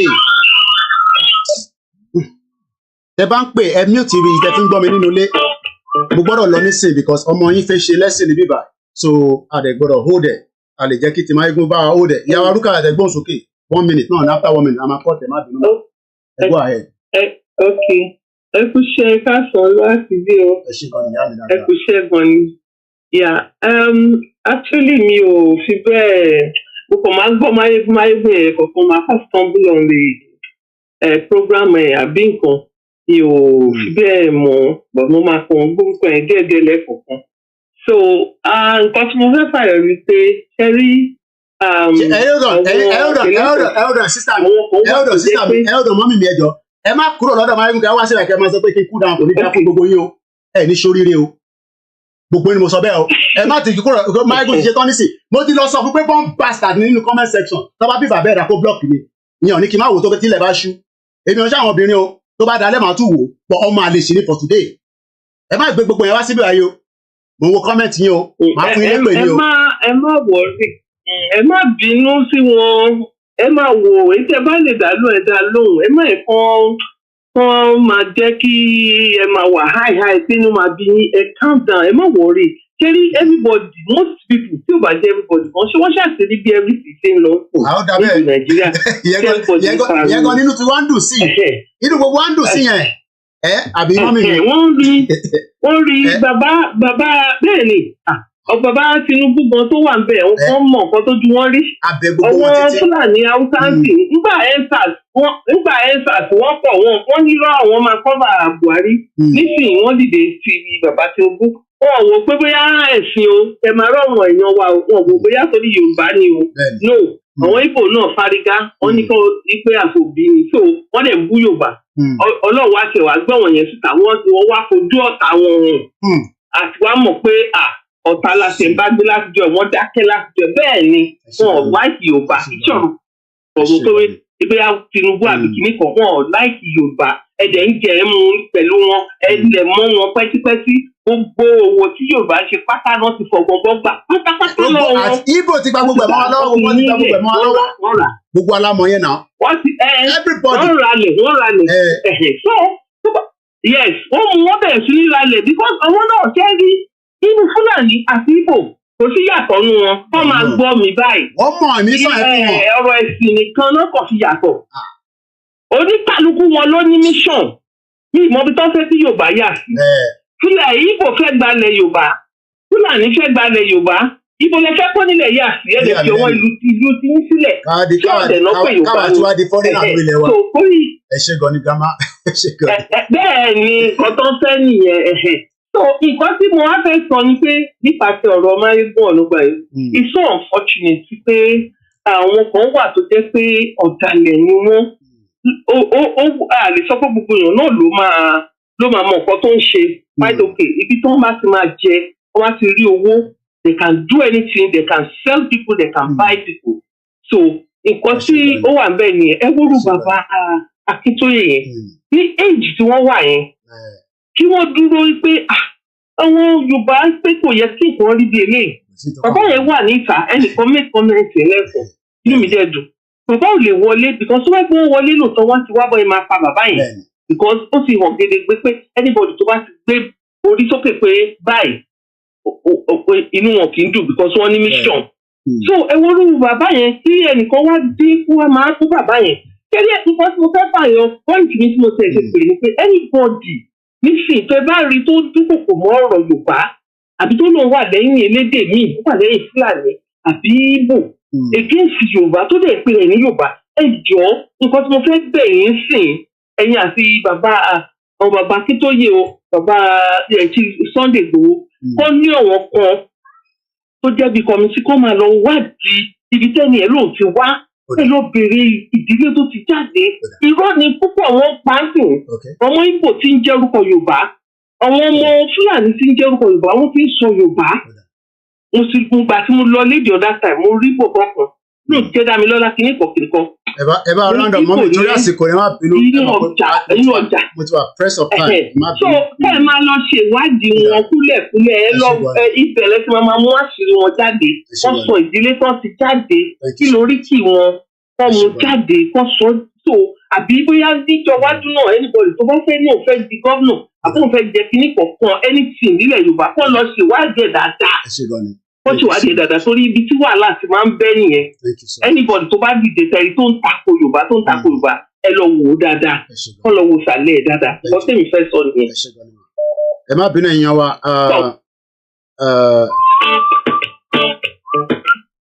Bishop àwọn èèyàn ti gbà sí fún yín gan àmọ́ tẹ́tí lọ sọ níbẹ̀ yẹn ẹ ó dàn lẹ́jọ́ èèyàn wa èmi ni mo override àwọn calls kan mo fẹ́ gbé call kan wọlé ni so èmi mo override calls so tẹ́ bá pè mí mo ń disconnected ṣé Bishop ti lọ ń lẹ̀dí mọ́ Máyégún ni torí tá à ń gbọ́ nìyẹn pé Bishop wọn náà ti lọ lẹ̀dí mọ́ Máyégún ẹ má lọ believe Máyégún o tẹ́ bá ti gbọ́ tí mo sọ níbí báyìí listen o ẹ forget about it so mo mọ̀ pé ẹni sùúrù mo ní gbé kọ́ọ̀lù yín Bishop mo override ẹ̀ fẹ́ gbé kọ́ọ̀lù ẹlòmíràn ni ẹ jẹ́ n kọ́kọ́ pè ìyá wa yìí so mo kí gbogbo alẹ́ nǹkan so I'm gonna wind the program down it's almost 3 hours our normal program gbogbo wa fọkànbalẹ̀ àwọn ọmọ Ìgbò olórí burúkú ni yín ẹ̀yin tẹ́ bá wà pẹ̀lú Máyégún against Ìgbòho kò ní dá fún gbogbo yín ẹgbọ́n òsókè grandma ní Koiki ò ṣe fèpè sílẹ̀ bí. torí pé ó ń gbàgbé pé òun fún Ìgbòho lówó òun fún bàbá. Ibo ló ti rówó náà. We are the people that contributed the money now. Because from your platform, you encourage us to contribute the money, and we did. Ibo ló ti rówó. Because ìgbà tó ń ṣe rádaràdà yẹn mo comment pé Ibo ló ti rówó. My comment was on his platform. Tí Ìgbòho bá sọ pé òun ò jáde, he too is a man. He should go and lead in the protest now. Ó lè lọ ní the protest orí kan tó wà lórí Ìgbòho náà ló wà lórí ẹ̀. It's a man, Ìgbòho is a man. So kí ni problem wọn tí Ìgbòho bá lòun ò jáde? So they want people, the Nigerian government, kọ́ tó bẹ̀rẹ̀ sí nílé Ìgbòho. Àwọn Biafra náà tó ń sọ pé títà fóònù. Ṣé àwọn èèyàn wọn Biafra ṣé wọ́n lọ crucify wọn ni? Ó yà mí lẹ́nu. I don't know the problem of Máyégún and this has been the problem of our people. Yorùbá, they are not good. Yorùbá burú. Orí betrayer, òun ò kí ṣe betrayer. Ó fẹ́ ṣe Yorùbá sọ mi tí tó ṣe rally ní Scotland ẹ̀ka ló lọ síbẹ̀. Who went there? Ṣèbí àwọn èrò London, you guys, you are the one that went there. Àwọn èèyàn wo lórí ní Scotland tó ń jáde sí? Onítìjú ni. Is it not a shame of himself? Kí ló ń sọ lẹ́nu? Ó fún bàbá Akintoye ń ṣẹ́jẹ́ bàbá ẹ̀ ni. Ṣé ìgbà tó ti tí àwọn bàbá yẹn ti bẹ̀rẹ̀ ọ̀rọ̀ Yorùbá nation, where was he? Àwọn Yorùbá ní pọ́blẹ́mù gan ni. Wọ́n lè gbọ́dọ̀ fún tán gbogbo àwọn sọ̀rọ̀sọ̀rọ̀ wọ́n gbọ́dọ̀ fún tán ní kó lọ ṣọ́pọ̀. And people should come out of his platform. Kí ló ń ṣe? What's he doing? Orí ẹ̀ ò pé rárá. Ọkọ̀ máa rò fóun sọ̀rọ̀ lẹ́nu. What's he talking about? Ó yà mí lẹ́nu. But that's my own contribution. Ẹ ṣé gan ni grandma. Orí ẹ̀ ò pé ni. Thank you so much. And people are having pain. First Igboho jáde. Igboho is not Nigeria now. What's their problem? Ẹ ṣé gan ni grandma. Thank you so much. Ẹ ṣé gan grandma. Ṣe rí èyí tẹ̀ ń sọ pé I want to slow down the call because I'm going to wind down now. Koiki, èdì lélẹ̀ èdì ò mẹ́mi o okay ṣẹ̀rí àwa tó bá di within the next 1 hour prayer kan wà tá à ń ṣe every day every Tuesday for the last 4 years hardly ni mo fi máa ń miss ẹ̀ àjú mẹ́fà lọ à ń ṣe ti oní tradition wa à ń bọ gbogbo tó ní ká bọ à ń bẹ Ọlọ́run pẹ̀lú ti Islam but ní téèyàn understand ní sí pé ẹ mọ̀ pé Ìgbòho máa sunkún sínú tẹ́ bá wá ní Ìgbòho kò ní já síta báyìí how do you want him to be feeling almost finished just 10 minutes báwo lẹ ṣe fẹ́ kí Ìgbòho máa feel because at the end of the day ṣe bẹ́ẹ̀ ẹ mọ̀ pé èmi mo gbé Ìgbòho gan lé ọwọ́ Máyégún báyìí ṣé Máyégún sọ fún yín pé ó fún mi ní 10% àbí mo ever sọ fún pé tó bá ti raise owó ẹ má bí nínú o kò ní dá fún ẹ Máyégún ṣé ìgbà tí mo ní kó raise owó ṣé mo ní pé mo fẹ́ percentage nínú ẹ ni ṣé mo sọ fún ẹ ní anywhere pé tó bá ti raise owó fún olóyè Ìgbòho èmi náà máa gba 1.5% àbọ̀ ń ṣe èrè ni the bomb bastard ṣèyí kan wá ń dé níṣẹ́ sọ pé kinní kan èmi ni mo authorize ẹ̀ kó lọ raise owó yẹn fún Ìgbòho because Igboho did not want to until I give the approval. Èmi ni Igboho sọ pé kí n sọ fún pé kó go ahead. After tájọ wà lórí call, Igboho tún pè mí lẹ́yìn pé coordinator ṣe rántí ti Maureen. Mo ní bá mi kò mátà. Ẹ̀yin máa dé nísìn. Ta ló sọ pé you no go better for your papa. Ara ń ta yín ni rówó jẹ àbí. We are part of the fraud. Rówó jẹ. Okay, only I'm part of the fraud. Ti bá jẹ mo jẹ náà nìyẹn. Ìtí mo ṣe. Ìyàwó mi dẹ̀ ló lè sọ sí mi létí. Tí ìyàn kan ní kí n calm down. Ṣé problem ta máa ní nìyẹn? Ẹ máa ní ká calm down. Tó bá yẹ pé bó bá ti kú náà nísìn, bẹ́ẹ̀ ṣe máa sọ pé àkútúkú ẹ̀ lọ́rùn nìyẹn. Àwọn ọ̀dẹ̀ kú kọ̀ọ̀kan nísìn. Àdí lè gba gbogbo calls mọ́. So àdí lè gba gbogbo calls. Bishop àwọn èèyàn tẹ̀fẹ́ gbọ́n kankan látọ̀dọ̀ yín léde mo mọ̀ ń tẹ́lẹ̀ sọ lọ́hùn èmi àti bí aká sọ̀rọ̀ lẹ́yìn a lot of people are upset ẹ má dẹ̀ wá defend Máyégún ẹ má defend Máyégún mọ́ níbi platform mi mo ní fún yín láyè yẹn mo mọ̀ pé ẹ̀yin dúró pẹ̀lú Yorùbá nation ẹ dẹ̀ wà lóyà but ẹ ní defend Máyégún lórí ọ̀rọ̀ tó wà nílẹ̀ yìí torí pé Máyégún mọ̀ pé mo wà ní London tó lè confirm anything lórí ọ̀rọ̀ Ìgbòho so Bishop àní gbé yín wọlé lọ́sàn-án yìí ẹ má bínú sà mo override ẹ ló kọ́là ẹ̀yin ni the last person àwọn ọmọ mi ti ń pè mí nísìn ọ̀fun ṣe kínní ẹ̀yin ni the last caller. Ẹ̀gbọ́n sókè. Loud and clear. Ok, ẹ jẹ́ kó sọ fún Sẹ́rí kò Ìgbò tó mi kò Ìgbò jù mí lọ ọmọ Yorùbá náà mi Èkìtì ní mi kò yẹ ṣọlá lórúkọ mi àjọmọ́ ni mo ti ń pè ẹ jẹ́ sọ fún yín kí n sọ fún ọ̀gbọ́n yẹn Sẹ́rí ẹ jẹ́ sẹ́yìn kó sọ Ìgbò fún náà ó yé wètèrè ọjọ́ wètèrè ń ṣe ń gbọ́ mi mú àwọn yẹn gbèsè àwọn ara ṣé ọmọ Ọ̀nìṣà ìyá ara ilé kúkú owó tí mo ti lọ nìyẹn o ìbò lọ sí èmi ọmọ òyìn ilé kù àwọn tó wá ń tẹ̀lé pẹ̀lú mò ń tọ́ ìbò yẹn o ọmọ Èkìtì níbi o. Ó yé mi ìtẹ̀gbọ́ tẹ̀ ń sọ yẹn gan sẹ́yìn jẹ́ mò ń lanu látẹ̀ nǹkan ni pé mo lẹ ti kọ́ èdè. Ìbò lọ sí èmi nà á tẹ́gbẹ́ tí nìkan fi ṣe owó ìbò náà mo fi wá síbò ìbò. Ẹ ṣe gan ni ó yé mi. Nígbà tí mo ti ń fọ́lọ̀ ọ̀bọ̀ ẹ̀ ẹ ṣáà kọ́ àjọ wà pẹ̀lú ìwò rẹ ni nígbà tí pé àtẹ̀yìn náà àbẹ́gẹ̀t nìkan tó bẹ̀rẹ̀ ìdìbò nígbà tí mo rí èbò nílé ìbò gan mo wà surprise pé bàbá Koiki tó ọbẹ̀ wà ń bẹ̀yẹ̀ nǹkan ọbẹ̀ àbẹ́gẹ̀t. Ó yé mi. Torí gbogbo nǹkan tó náà délé tó délé jẹ́ náà owó mi àwọn lè ṣe náà àwọn lè ṣe payment. Àtẹ nídìí gbogbo yẹn àjẹmọ́nú nìyẹn ẹni bá ti donate tó donate àjẹmọ́nú nìyẹn. Àbẹ́gẹ̀t owó tá a ti ṣe kí ni ẹ̀ tó Yorùbá union tó ń ṣe ẹran mú wà ń bẹ̀ o. Ṣé tó bá pè mí ṣé mo ní lọ ni màá lọ náà a lè ní different parts ní ọ̀n ṣe problem bọ̀ kó wá jáde kó wá máa pè kó wá kọ́ sórí social media pé betrayal ní Ìgbòho ojú ẹnu èèyàn kan wá ní kẹ́mi calm down àṣìṣe bá mú ẹ kò lè má wá o bẹ́tẹ̀ kó lọ wẹ orí ẹ kó lọ bẹ Ògún kọ́bẹ̀ wẹ orí ẹ kò gbọ́dọ̀ lọ bẹ Ògún kí ni gbogbo nọ́nsẹ̀nsì yẹn kí la ṣe kí ni Ìgbòho ṣe fún gbogbo wa ó gbé rẹ̀ sílẹ̀ àtútọ́ sí lára abọ́ pátá nídìí ẹ̀ gbogbo nǹkan la ṣe fún ó ní òun ò bínú ó ní òun gbà bẹ́ẹ̀. ẹ ṣe gan ni brother mi ẹ tó bá tẹ̀ ṣe fẹ́ lọ́kọ́ lọ so yan ṣe problem ẹ ṣe gan ni brother mi mo nífẹ̀ẹ́ yín.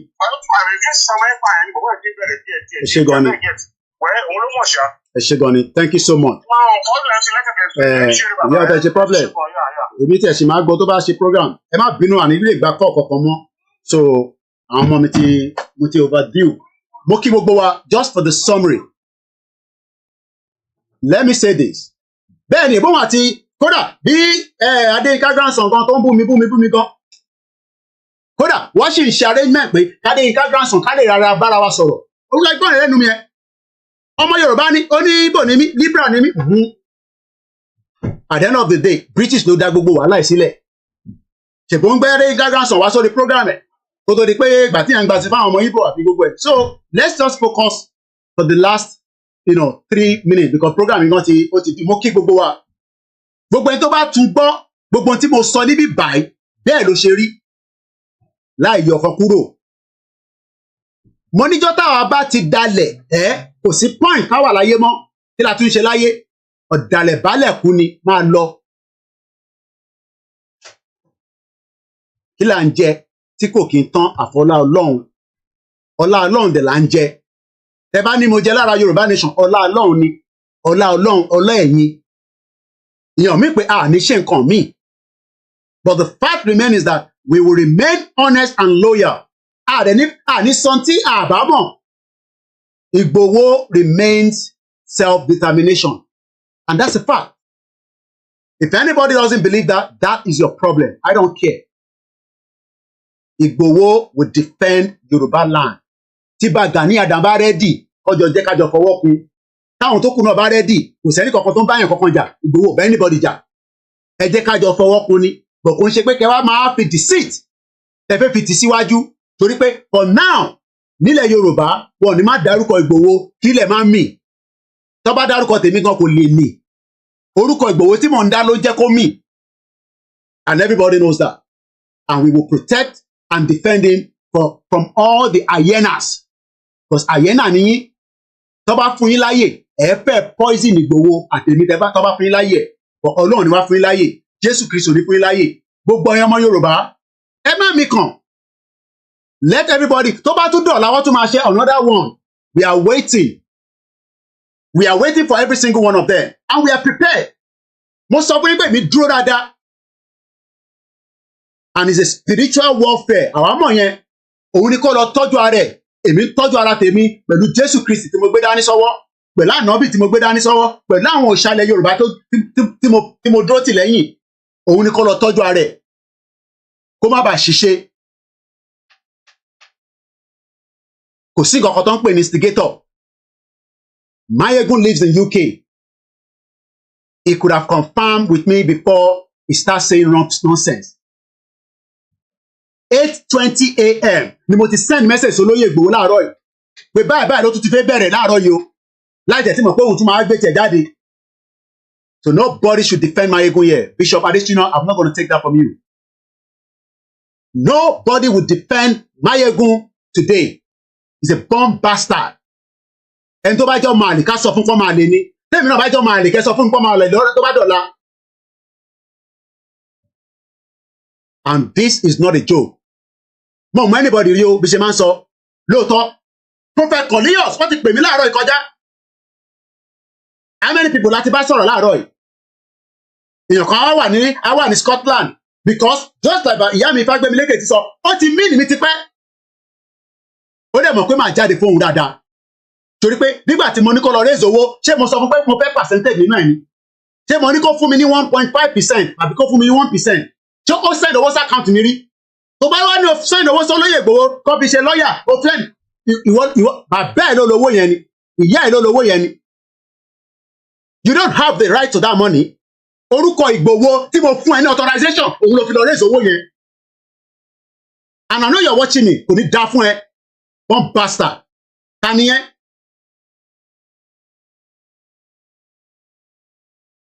Take your time lórí ọ̀rọ̀ Yorùbá nation máa ṣe Yorùbá nation tiẹ̀ lọ àpàdé lókè if it's possible tábà dé ìpàdé ká má pàdé. Take your time. Take your time. Mo ò nọ́rọ̀ pẹ̀lú àwọn ọmọ Ìgbò lórí burúkú tó bá wà lórí platform ẹ̀yàn kí ní kàn mí pẹ̀lú àwọn Ìgbò ẹ̀yin ọmọ Yorùbá ni mo sọ pé Ògún máa wọlé pa gbogbo yín ni bọ́n ṣe pa Àdògán gbogbo ẹni tó bá wà ìgéèsì Ìgbòho bọ́n ṣe máa wọlé pa yín lẹ́ẹ̀kọ̀ọ̀kan nìyẹn. Àfi tẹ́ ẹ̀ bá mọ pain tí Ìgbòho ń go through tí kò lè sọ síta lórí ikú méjèèjì yẹn. Kí ní kàn mí pẹ̀lú àwọn ọmọ Ìgbò mo mọ̀ wọ́n rí lórí platform ẹni. Àwọn bomb bastard. Mo kí gbogbo wa lẹ́ẹ̀kan sí i. Mo kó gbogbo wa papọ̀ pẹ̀lẹ́ mi. Mo fi tọba Elédùmarè. Mo fi ní pé a tún máa pàdé. Mo tún padà bọ̀. Ó lè má jẹ́ lálẹ́ yìí. Ó lè má jẹ́ lọ́la. Mo tún padà bọ̀. Kúkú ti mọ̀ mí. Ẹ lọ máa wo àwọn fídíò kéékèèké tá a ṣe níta. Mo ṣe breakfast ní níta. Ẹ lọ wo yẹn.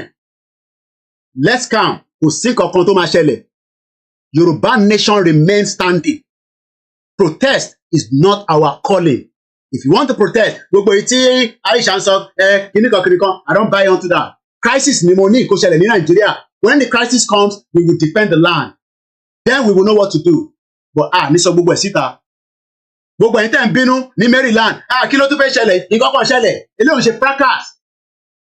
Ọkùnrin sọ́kùnrin lọ́jọ́ ń bára wa sọ̀rọ̀. Ó pè wá ní betrayal. Mo dẹ̀ sọ fún pọ̀ máa lé ọkùnrin lòun. Òun ń ṣọkùnrin dáadáa. Tó bá yẹ pé àtọ̀tọ̀ fi bí ni ó dúró dáadáa ni kò ní wá sọ̀rọ̀ sí Ìgbòho ọ̀rọ̀ táwọn sọ̀rọ̀ tó yẹ kó máa pa wá lẹ́kún ni kí n máa lọ omi tó bọ́ lójú mi ẹ wà very careful tó bá yẹ kó pa mí sínú ilé náà ní sí bó ṣe máa jáde náà nìyẹn tó máa ní betrayal ìbọ̀kọ́wọ́ Yorùbá nation fún èlò lówó Yorùbá nation èyí tẹ̀lé bára ń jà lórí platform every right láti question anybody including bishop and bishop á sọ̀rọ̀ later ẹ má wà defend Mayegun. Not on this platform.